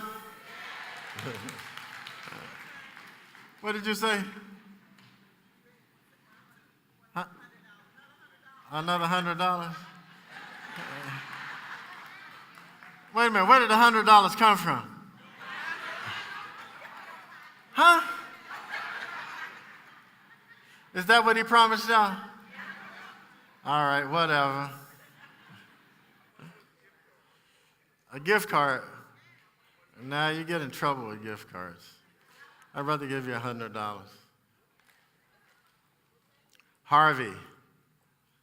Do y'all remember Harvey? Are you still thinking about Harvey? Is it in the back of your mind? This is April, right? April, May, June. We have 2 months before the next hurricane, right? Hurricane season, not hurricane. I wish I did have the ability to predict it, but that's here. You know, all of us told our Harvey stories over the last 7 months, and so I'll tell you a little bit of mine. You know, everybody was thinking of a rain event. And, you know, the forecasters were actually pretty much on target. They told us exactly what was going to happen, and it happened. But I think, like most people, when I heard it, I had no idea what they were talking about. As an organization, we have gone through the impact of Katrina. We went through Rita, and we had a response.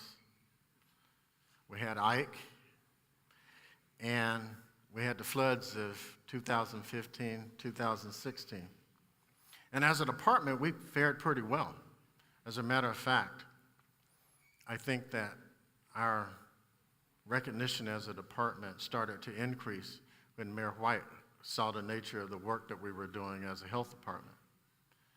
As a matter of fact, he came up to me and said, "Stephen, you know, when people talked about this thing called social work, I didn't really know what it was. I just thought it was a bunch of, you know, fluffy stuff. And you have to know Mayor White to understand where he was coming from." But as a result of his exposure to what we did as a department, he developed an appreciation for social work and for the work that we did in the health department. And a few months ago, we were working with him. We asked some foundation folks to have a conversation with him. And it was really surprising that he told the board members of the foundation the same story that I had told him, that I'm telling now about his lack of understanding about what social work did. But in recognition of that, he gave us a couple of $1 million to really help us do the work that we had. And we were very grateful for that.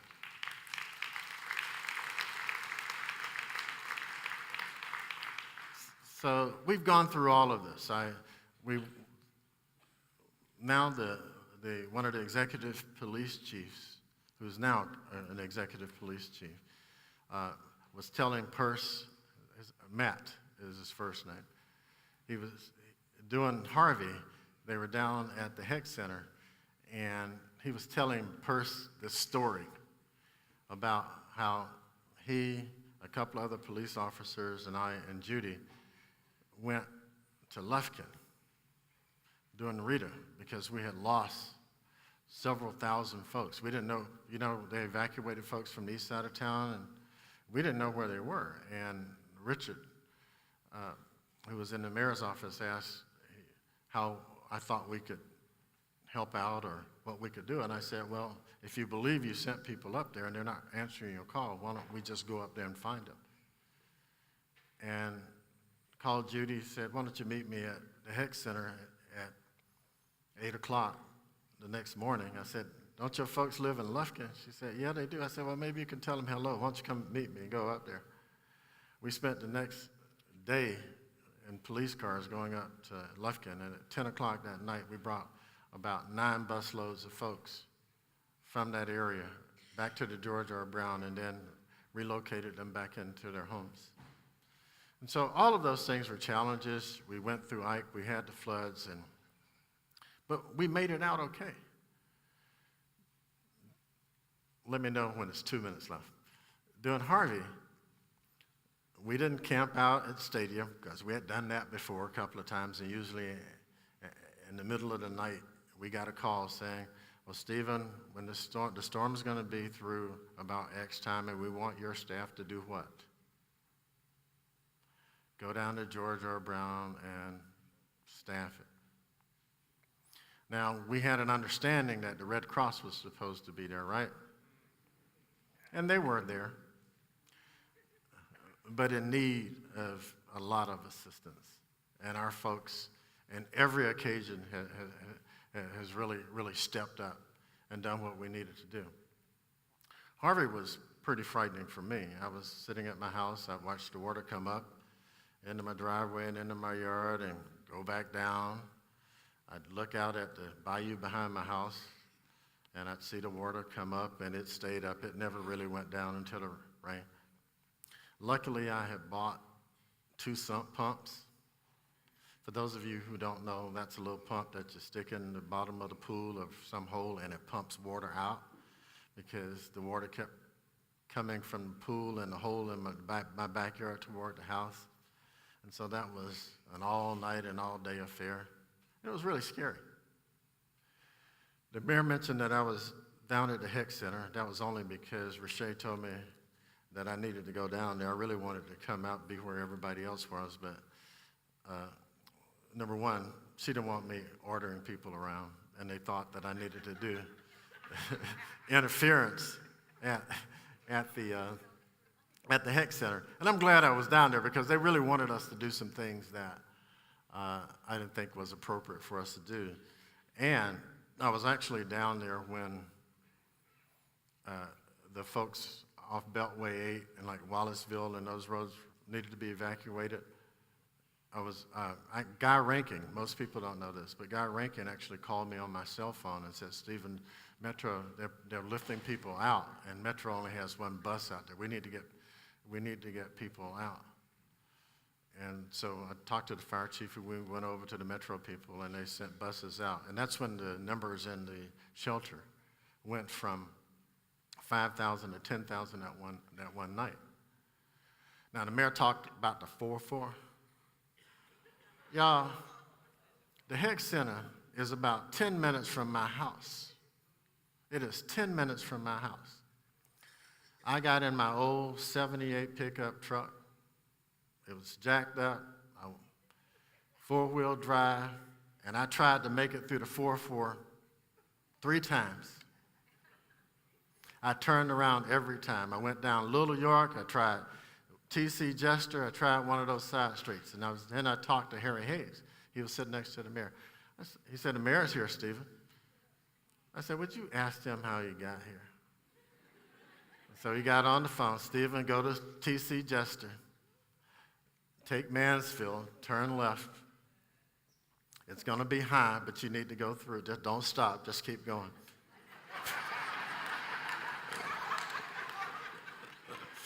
I turned down Mansfield. I didn't know that there were rivers that flew through Acres home. Because really, those streams were coming across the road, and I was like, oh, Lord, what is this? But I made it. I made it over to Tidwell, made it to the center. But y'all, I am so proud of you and what you've done as an organization for Harvey. We had Judy and Joanne Schulte, the new doc, they broke her in on that had to be picked up from home and Joanne was at the hotel next to the department. They had to go through high water to come and man the shelter. Marlene and Barbara from Humble. And these people took pictures of stuff, too, as they were coming in. They had to be picked up so that they could man their stations. I got your video, Jeff Floyd, of you driving through in one of those pumper trucks, and a guy coming out of his house, cussing them out, because the truck was creating waves as they went through high water. We showed up and we showed out. I was so, once I got out of prison, the HEC Center, and I went to the shelter and I saw those blue shirts. I was so proud. The WIC staff, the mayor, I don't know why they gave the mayor my notes, but that's okay. The WIC staff, they showed up and they showed out. Our HIV folks had ribbons on so people could recognize them. And there are countless stories of how we showed up and showed out. And so there should be no doubt as to what we can do or or whether or not we even get it, whether or not we get it done. TB counted all their patients. They found 4 of them in the shelter. Didn't you, Richard? Huh? It was 4, Richey. They had lost all but 4, and they found 4 in the shelter. They lost 14, but 4 of them were in the shelter. All right, I'll read my notes again. But anyhow, they found them in the shelter. And these are folks that are really dedicated to do their work. Our MSC served as lily pads. I never heard of that until somebody told me about it. They made that word up. And the bottom line is we had the fire department open our doors. Somebody told me that they broke in West End just so that people would have a place to go. We had staff members that are going to be recognized later on that brought their family members to work and just made it happen.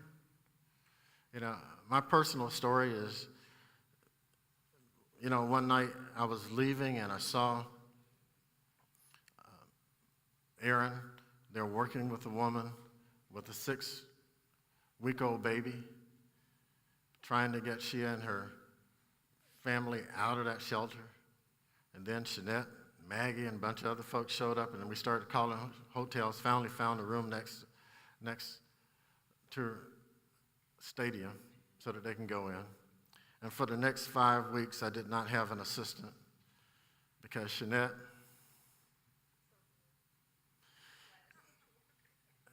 yeah, we're going to get her another job because this woman went and helped a woman get the kids in school, helped find an apartment, and then started hustling everybody in the office to get Christmas presents for the kids.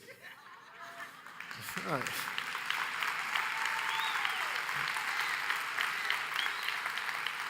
So she come and work for y'all then, right? And this struggle with the neighborhood restoration centers, Donna, Jennifer, and the team really trying to put that together, working with minimum resources to try to help people. And one last thing, we had a foundation that came through not only for the public, but also for our staff folks. We had over 300 people that were impacted by Harvey. And some folks I met individually, one-on-one, and my question was, why are you working? You need to go home and take care of your stuff, and actually ask supervisors to allow that to happen. But I'm forever grateful for the work that you've done in response to these emergencies. My hope is that we don't have to go through any more, but it's likely that we would, and I ask that you bring the same spirit and the same level of cooperation during those emergencies, but wouldn't it be good if we transferred that to how we work on a day-to-day basis? And remember when I told you that we're not perfect? You're right, Rochelle, it was 14 clients.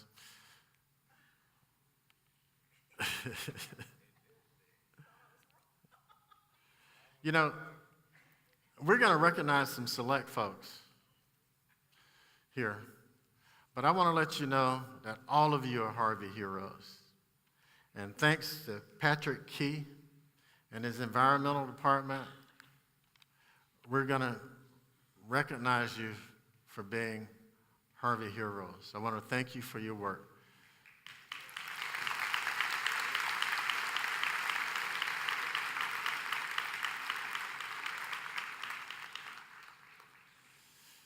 And just like me, all of you can now wear Houston Health Department hats.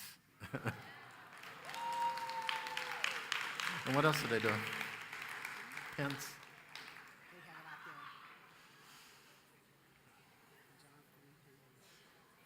So you should be getting Houston Health Department hats, and you should be getting pins. But thanks to John Fleming.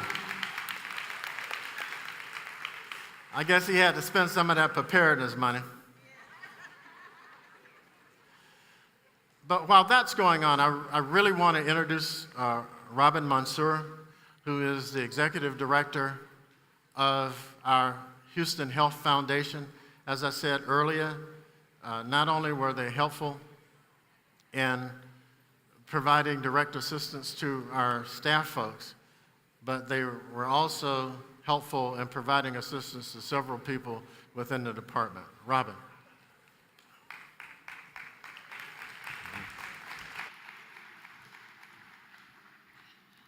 Hello, protectors of the age. Isn't this an awesome team? Every day, a day doesn't go by without my feeling very grateful and excited to be working with this. Shall I start again? Yes. Okay. I was just saying, hello, protectors of the age. I'm very grateful every day to be working with all of you that make the lives of people in Houston better every day. And I think there's a quick video that we're going to see, and then I just give you an update on the foundation.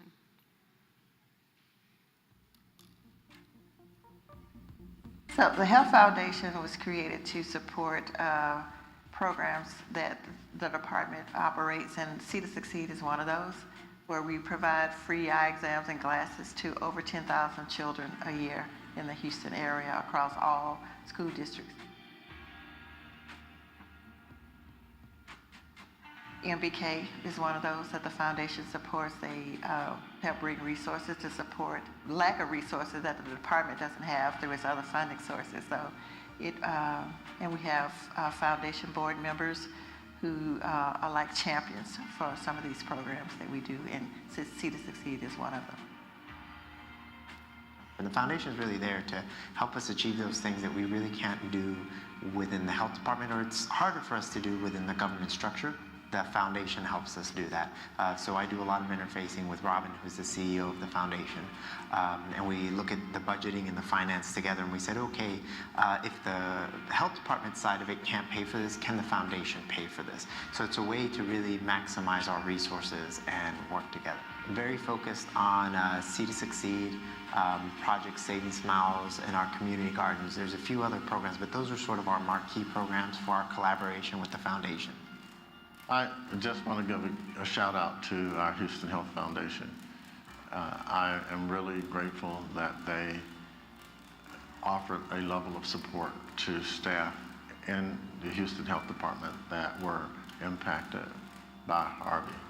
I look forward to great things coming from the foundation. We have new board members, and hopefully that will result in an increased level of energy and dedication to the department. What they did during Harvey is an example of how the foundation can be helpful to employees. Of course, their overall mission is to support, the activities of the department.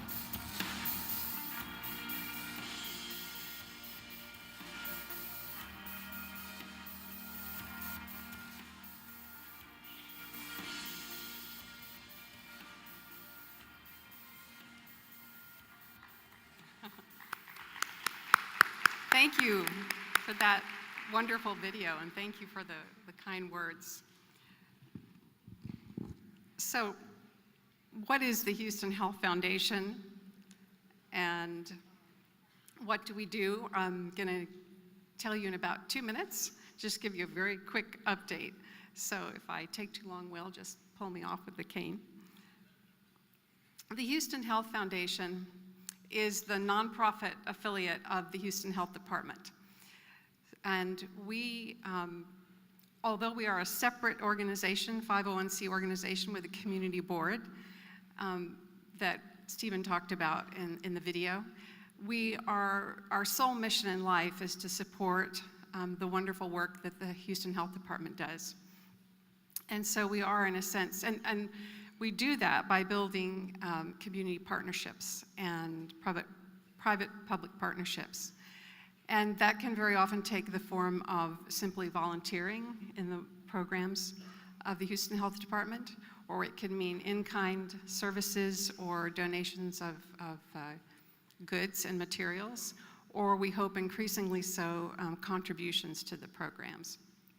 So really we are, in a sense, the Houston Health Foundation is the nonprofit face of the Houston Health Department. We have a great team, a terrific team, and Stephen mentioned the board members. Ben Hernandez, what will we do without you, Ben? Moved the foundation with our board along to a point where it made sense to bring on a staff person to help leverage the great work that you do. Sydney Cameron, we all know Sydney. She keeps us engaged, but just as importantly from the foundation perspective, she keeps our community engaged. And very often the volunteer hours and time that people spend lead to ongoing and sustained partnerships. So that's an area where we really expect to grow, and Sydney's developed some terrific relationships with community organizations. And Lupe Rios helps to keep our contributions organized and financially organized, and make sure that everything is appropriately accounted for to the programs that they were intended. And each year we're also really fortunate to have the help of the National Urban Fellow, and this year we got lucky with, we had two, Elisa Padilla and Kalia Ferguson, and they jumped in with a lot of passion and really have made some terrific contributions this year, particularly with Harvey and what happened with Harvey. I also want to give a shout out to Adriana Olivas, who helps us work with the organization and the board, interact with the board, and also to the terrific program managers who deliver quality services every day that make it so easy to talk about the programs of the health department. And Maria's giving me the sign I need to. So we wanted, although we broadly support the health department, we realized that we needed to focus our fundraising efforts to be most effective. So we've developed what we call banner programs for the Houston Health Foundation, and Ben mentioned them in the video. And we have been focusing our efforts on that. There's a common theme of supporting families. And we are planning to launch in this fall a program called Brilliant Futures, in which we are hoping to attract more businesses and area corporations to support the programs. I know that everyone who goes through a mission or supports as a mentor or works in a community garden really gets hooked. And our plan is to build on those great experiences to develop sustainable partnerships that will support all of the programs.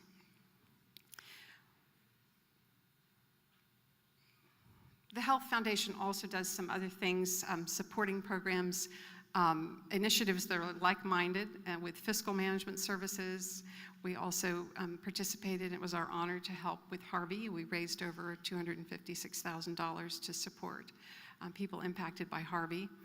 And we also just generally support community collaboratives within the health department when it makes sense, when there's a financial role for the foundation to play. Our board has done amazing things in partnership with the health department over the years to build some really wonderful sustained partnerships, particularly around Seed to Succeed. That's been a great model, and we want to build on that. Here are some recent groups that have supported our programs, and we're looking forward to exciting things to come with our partnerships. This is just by way of saying thank you. I want to thank really Stephen and Judy and the whole team of the health department in assembling such a wonderful group of people. And I want to thank for you for all of the work that you do. It's really a pleasure to work with all of you, for your friendship, those of you who've provided guidance. And I'm looking forward to doing really great and exciting things in the future as we extend our partnerships with the community, and we really work together to help change the trajectory of children's and families' lives that we hope to impact. And please come and visit me anytime on the second floor and in our newly opening office in the West End Multi-Service Center. Thanks very much.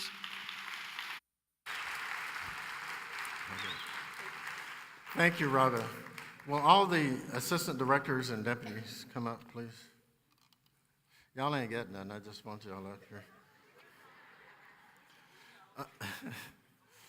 Oh, excuse me. I was supposed to give them 4 more compliments before I said that, right? Because I said thank you at first. Were y'all taking notes? A few months ago, we asked that you nominate your peers you believe went above and beyond in their response during Hurricane Harvey. We got 50 nominations, and you see their names scrolling across the screen. If you see your name, please go to the welcome area and pick up a certificate. We're grateful for your work.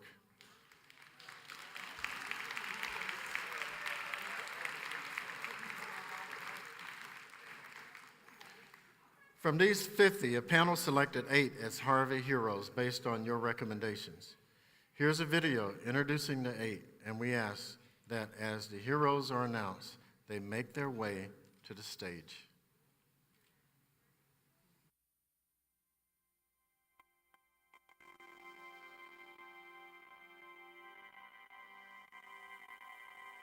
When I think about Harvey today, I still get really emotional. I always have in my mind 10 inches in 24 hours. That's something that I remember after Allison, and it's when you have 10 inches in 24 hours, Houston is in trouble. So I was probably one of those first people. It started like the night of the storm where we were getting calls from OEM and wanted to stand up sites for people to go that were being rescued. Stephen arranged for somebody, I think it was from Solid Waste or Public Works, to pick us up from Stadium. So that was me and Dr. Schulte.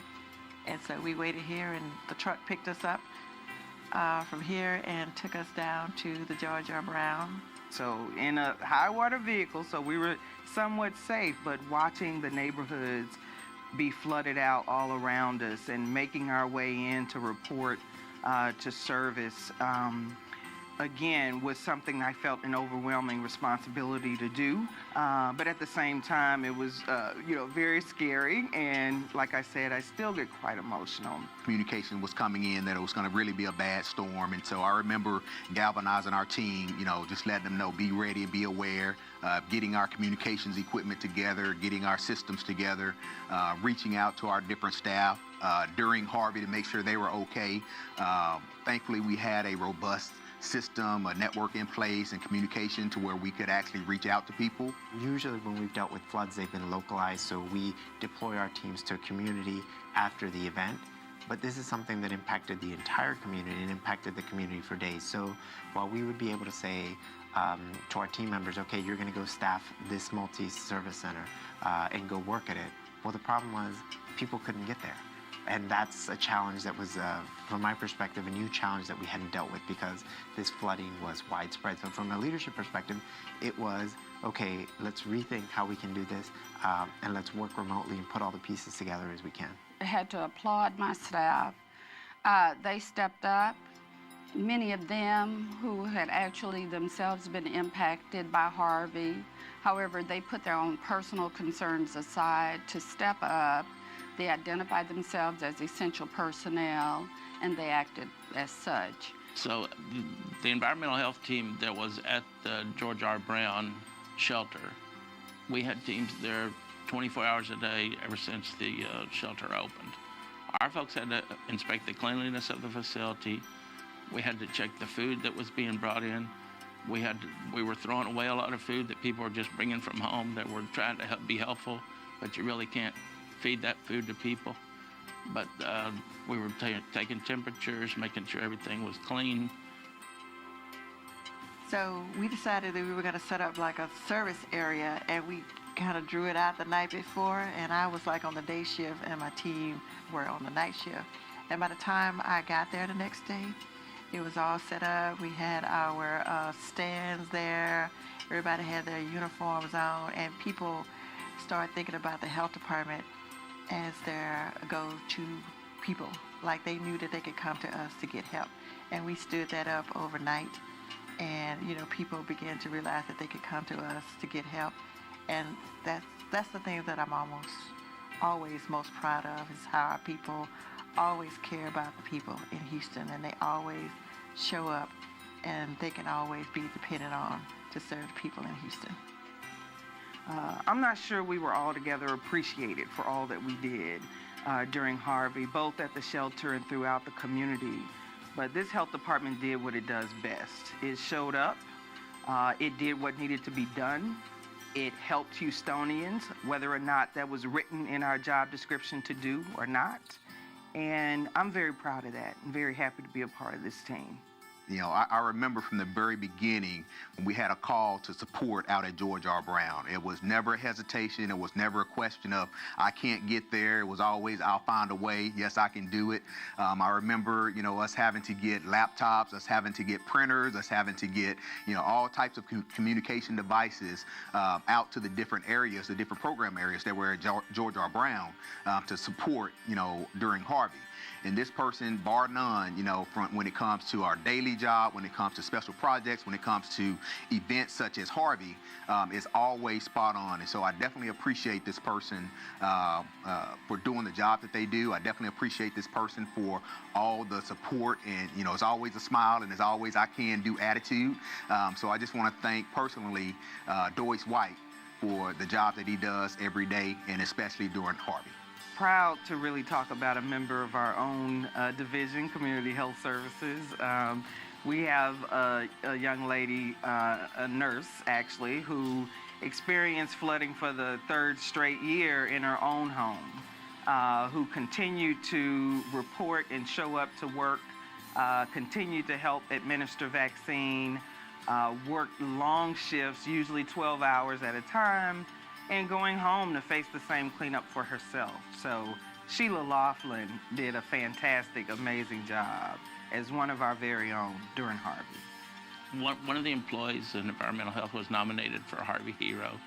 This person, from day one, worked very hard at the office, went to the shelter, stayed at the shelter, almost lived at the shelter and helped everybody, not only the citizens, but the other employees there, was Renee Beckham. Renee's been with the health department for more than 30 years.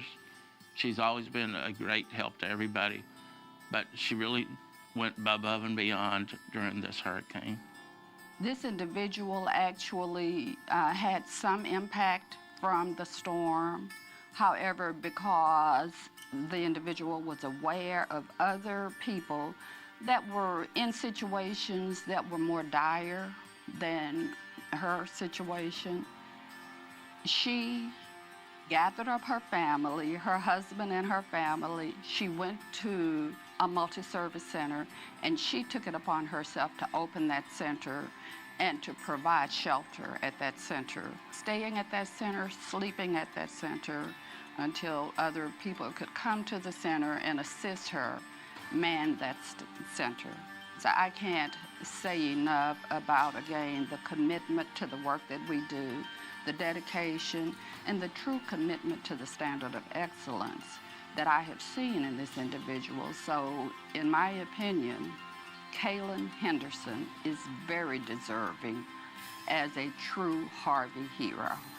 Really excited that we have another member of Community Health Services Division being recognized as a Harvey hero, because in her role in TB control, she has been an outstanding leader in standing up for some of the initiatives and programs that they pride themselves in, raising money during the holidays for patients, and in spite of losing it all, showing up and being passionate and generous in giving back in the face of losing it all herself.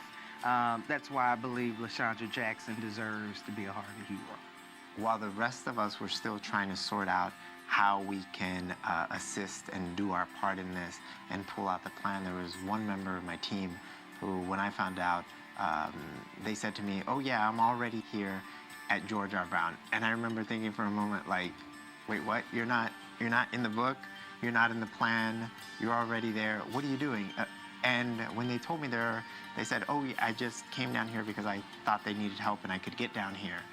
And in the back of my mind, I'm thinking, I was like, I know this person has small children, not just one, several small children. And I know where they live, which is south, even further than where I live, and they were able to make it from where they live all the way to the George R. Brown. And to me, that was an example of like just really core passion and leadership for people, because nobody asked this person to come in. Nobody said, "Hey, you're in the plan. By the way, you're activated. We need you to show up." Before we could even start that structure, this person was already there. And that person is Kellen Sweeney. I was just amazed and really in awe of her, just seeing her and watching her do this. There's so much I can say about this next Harvey hero. I've known him for a number of years. He's done a lot of work in and around this public health department, and it does not surprise me the work that he did during Harvey. There were so few leaders who could actually report to duty. And because of their own circumstance, those of us who could did. And sometimes that had some consequences, so we couldn't go home again. And that was the situation with Brian Goldberg, in that he could not leave his post and chose not to leave his post because he knew it was his responsibility and it's what we needed to do. So for his dedication, his passion for the work that we do, I'm so happy for Brian Goldberg and his recognition as a Harvey hero. I've known this Harvey hero for a good while. It's someone that I've always had a genuine level of respect for, because of the level of humility that they bring to the table. I would say universally respected. But at the same time, it's a person that I say always make me look bad, and they know why I say they make me look bad. And when you hear who that person is, you'll know why. But doing Harvey, this person ensured that their staff were on the spot. And that George R. Brown and activities there would not have happened without them. It would not have But this is just characteristics of what they do on a daily basis. When we have our missions, their folks are there to make sure that the logistical support is there. During Harvey, this person experienced a personal loss, but was still on site and ready to serve. He demonstrates his care for everybody, especially the females in the department, by hugging them all the time. And now y'all know I'm talking about Wiley Henry.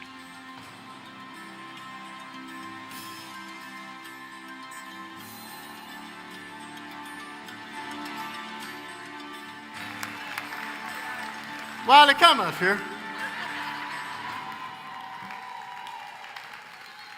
So,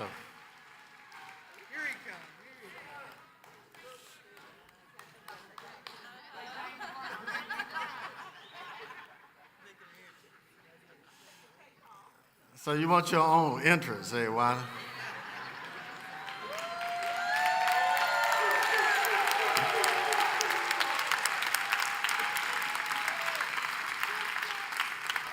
All I can say is, Lord, have mercy.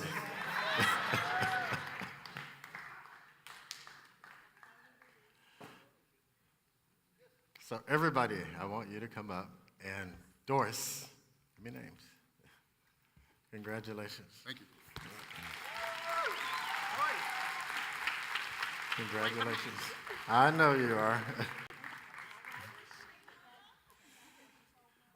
You know what? I used to think Renee was all mild and meek until I saw her go down and make people throw out their food. Congratulations. Thank you. We were getting reports of Caitlin being at that center by herself and the fact that she had her family there. So thank you, Caitlin. Hugs, handshakes. You know, when I talk about, being a leader, putting that mirror in front of you, this is an example. She did it on her own. Nobody asked her to come. So thank you. Brian is always a steady. So thank you, Brian. Mhm. Don't be so modest. Wiley is following you. I am grateful for your work. Be good.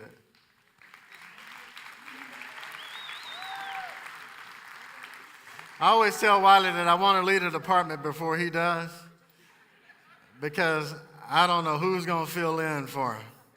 I know I ain't giving all the women in the department a luncheon. Bye, Wiley. Thank you. Thank you. One of the things that I appreciate Wiley's group, and all of y'all should be grateful for their group, because not only are they providing something that we didn't have for a long time, and that is logistical support, we're also giving folks a second chance, and so it's really like a double hitter. So why don't we give everybody...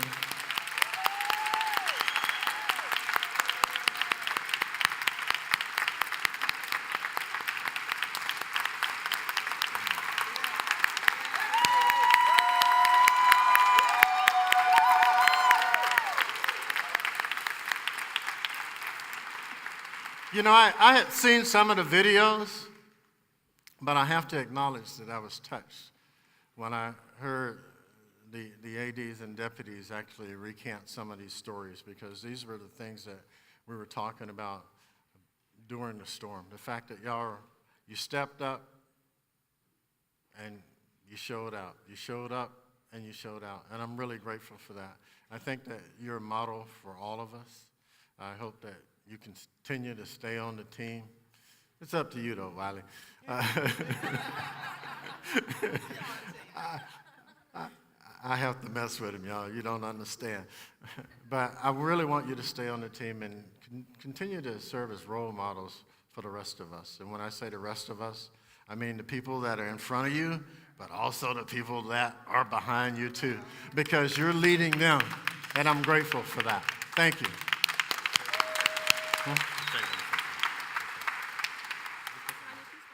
Yeah. Here. Rashay wanted to say something. Here, you could do this. That's because she's been out for 2 weeks. You're just jealous. I just want to say thank you to everyone. Marlene did fill in for me on the video, but I want to personally thank each and every person because when I serve as incident commander, each and every person, they say okay. Nobody give me excuses. Some of y'all don't even know me because I felt like Charlie on Charlie's Angels during this time because some of you I didn't see you face to face. But we talked, or we emailed, or we text, and you reported to duty. People started texting me, what can I do? Where do you need me to go? And I appreciate each and every one of you. You all are, Harvey, you make my job. I'm about to cry, Stephen, because they make my job. I'd like to see that. He'll like to see me cry. But you make my job so easy. And while we were doing George R. Brown, we still had to be the health department. We still had to open up the lab. Kirsten and her team still had to do surveillance at the shelters, at the hospitals. Marlene and her group had to help people with HIV. Richard and his group, we still had to do regular business, but we did that on top of GRB. So I want to thank each and every one of you. I know I don't know the details of your business, but I trust you to do it when I call you, and I thank you.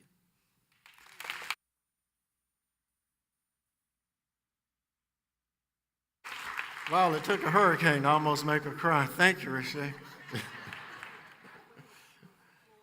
You know, the thing that I like about this team, especially my leadership team, is that they don't mind sharing their opinions with me. I'm not the kind of director that believes that I know everything, and I know when things get, really, when we're at a strategic point, because I start getting these orders from people about what I should and should not be doing. Most people would just shrink or react to that. But when I do, I listen to it. And most of the time I take heed because what I found is that when you start to listen to folks and don't believe that it's all inside you, that you then become a better person and a better leader. So I'm grateful to all of y'all for giving me your advice even when I don't want it.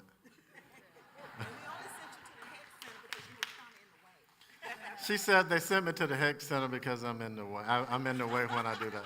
And that's true. I acknowledge that. But thank y'all. You are heroes, and you'll forever be heroes in all of our minds. Thank you for showing up and showing out. Thank you.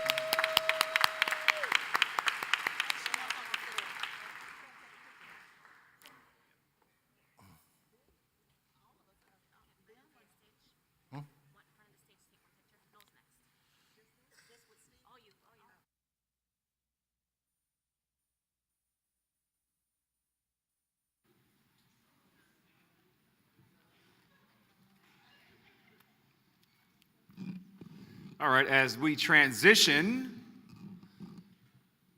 as they take the picture, isn't this a beautiful occasion? Come on. This is a beautiful occasion. Look at these beautiful people.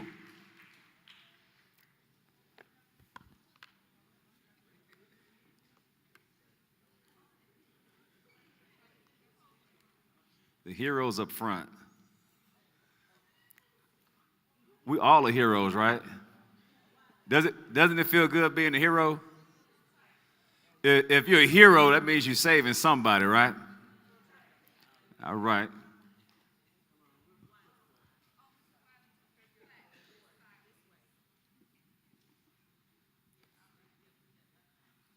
Mr. Waller, let me borrow that handkerchief when you finish. That around your neck there.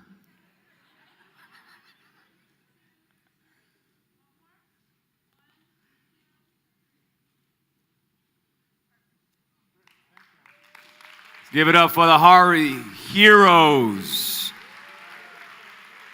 They were totally surprised. Wear your blue shirts with pride. All right. Very well then. Good afternoon, everybody. Let me see if I know y'all ate that sandwich out there, right? That sandwich was pretty good, wasn't it? Let me say that again. Good afternoon, everyone. All right. All right, go ahead and turn to your neighbor and say, neighbor, oh neighbor, it's good to be in the house of the health department.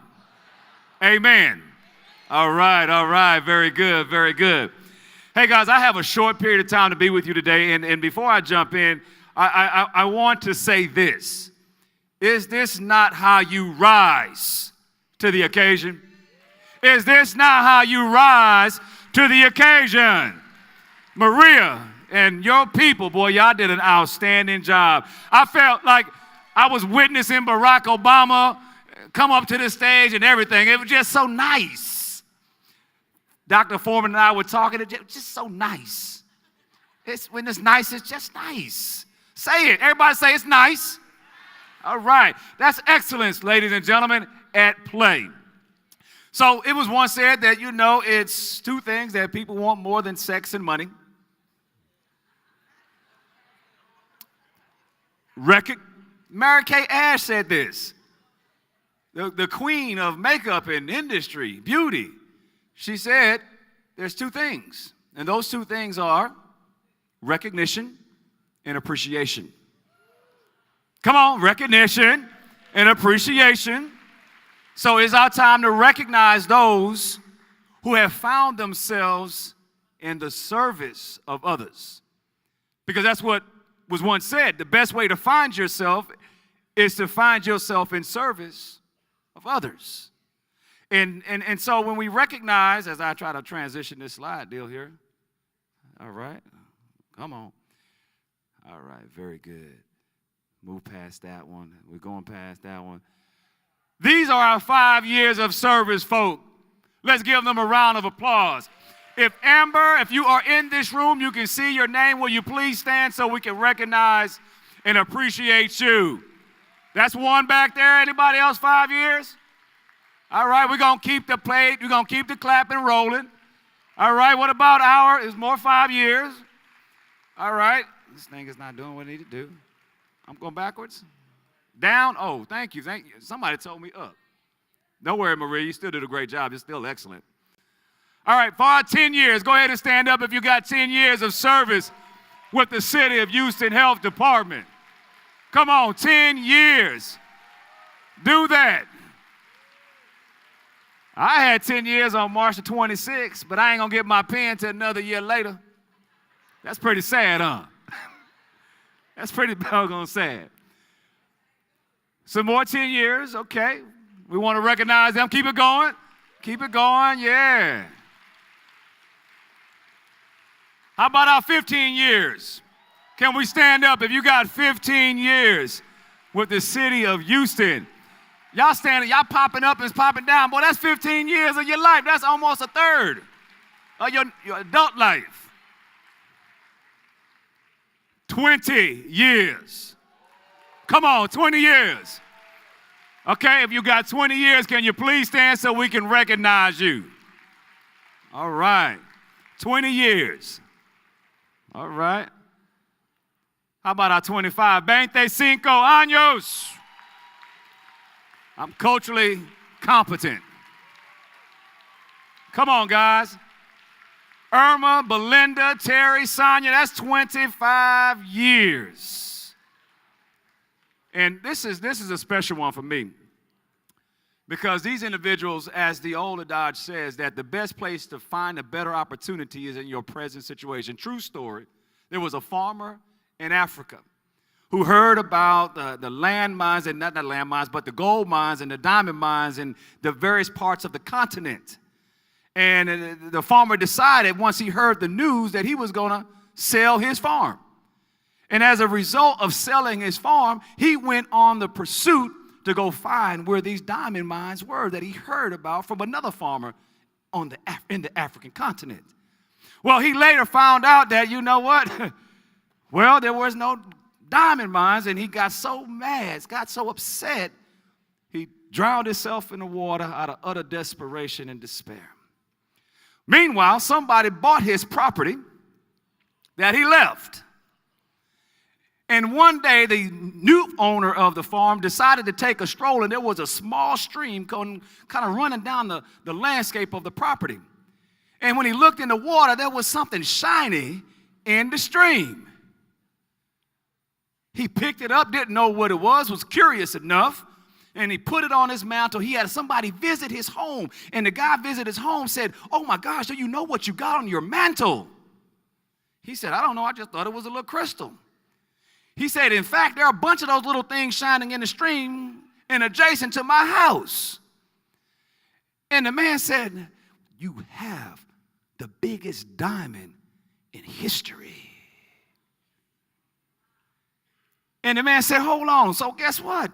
Come to find out, the guy who sold his farm sold the world's largest gold diamond mine on the African continent to this day." What I'm saying, guys, is when you find yourself, when you lose yourself in the service of others, you find yourself, and these people we're about to recognize decided that they were not going to sell the farm, but they were going to mine and prospect their career right here in the Houston Health Department. Let's give it up.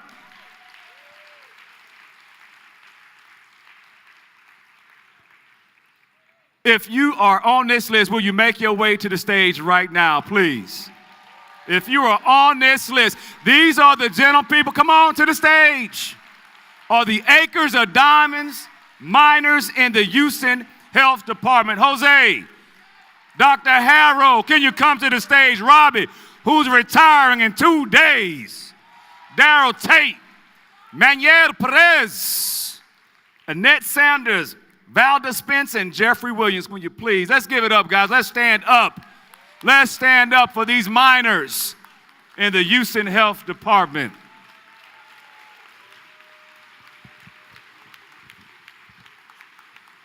The moral of the story, guys, is that the best place to look, the moral of the story, the best place to look for your better opportunity is in your own backyard.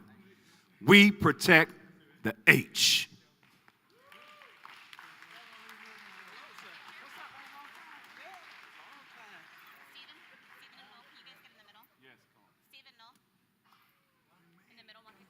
Okay.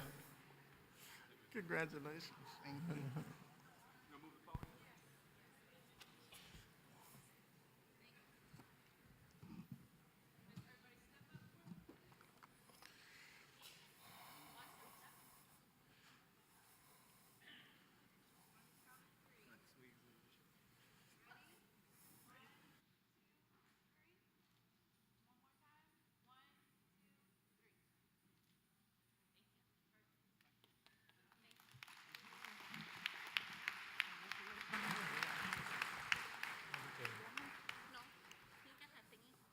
You ain't got to worry about it. 35 years, 30 years. That's a long time, isn't it? And I thought I was doing okay to make almost 14. You know, the reality is, if you look at the number of people that have done 10, 15, 20, 25, and 30 years, we have a lot of folks. We have a lot of folks, and I'm really grateful for that. I hope that, you know, as you continue your journey in the health department, you find ways to continue to grow so that we can grow as an organization. And it's never too late to start growing. That way you won't get bored with your jobs. Couple of reminders. Saturday, this coming Saturday, at Judson Robinson Park, we're going to have our Health Day, Houston Health Day. I invite you to not only be present there, but bring your family, bring your friends. It's an opportunity to introduce people to what you do on a daily basis, but also introduce the community to what we bring to them. And as the mayor said, and a number of other speakers said, a lot of folks don't really know what we do. And so we're trying to promote that. This is Public Health Week. So we want to raise up every person within the department for what they do and express our gratitude for that. Is this something that you want to do again? Yeah. Okay.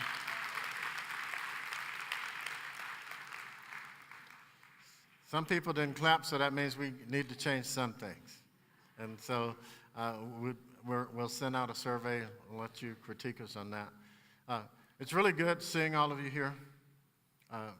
As I said earlier, I was really touched by the introductions for Harvey Heroes because it really spoke to the kind of work that we do, but also the kind of people that we have working here in the health department. People that are willing to make individual and familiar sacrifices in order to get the job done. I believe that there is no other higher calling than to be of service to other folks. That is, in fact, how you grow. That is, in fact, how you learn and how we can improve the overall health and well-being of this community. So I want to express my gratitude to you being a health department employee. Thank you for letting me lead you for these 14 years. Hope I don't ever let you down and continue to take us to greater heights, because I think that we have not reached the level that we could reach as a health department. There's still more work to be done. As long as you look at the health statistics for Houston, particularly people of color, our work is not yet done. It might not be done in our lifetime, but I would like to say that we did our part while we had the opportunity to do it. I want to give you back a couple of your minutes because I know all of y'all like to leave meetings early. So that, I thought we did that. Okay, will every member of the committee that helped put this together please stand up?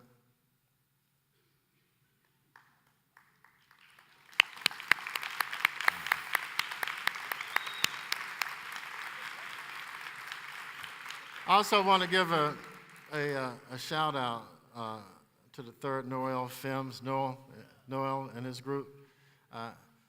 They're trying to help us be better and give us a better image as a department. Although some of the stuff they asked us to do, I really would want to admit that it really, I think, is helping us to put meaning behind the new brand that we have as a Houston Health Department. And so I want to thank our hosts, the Kingdom Builders Center.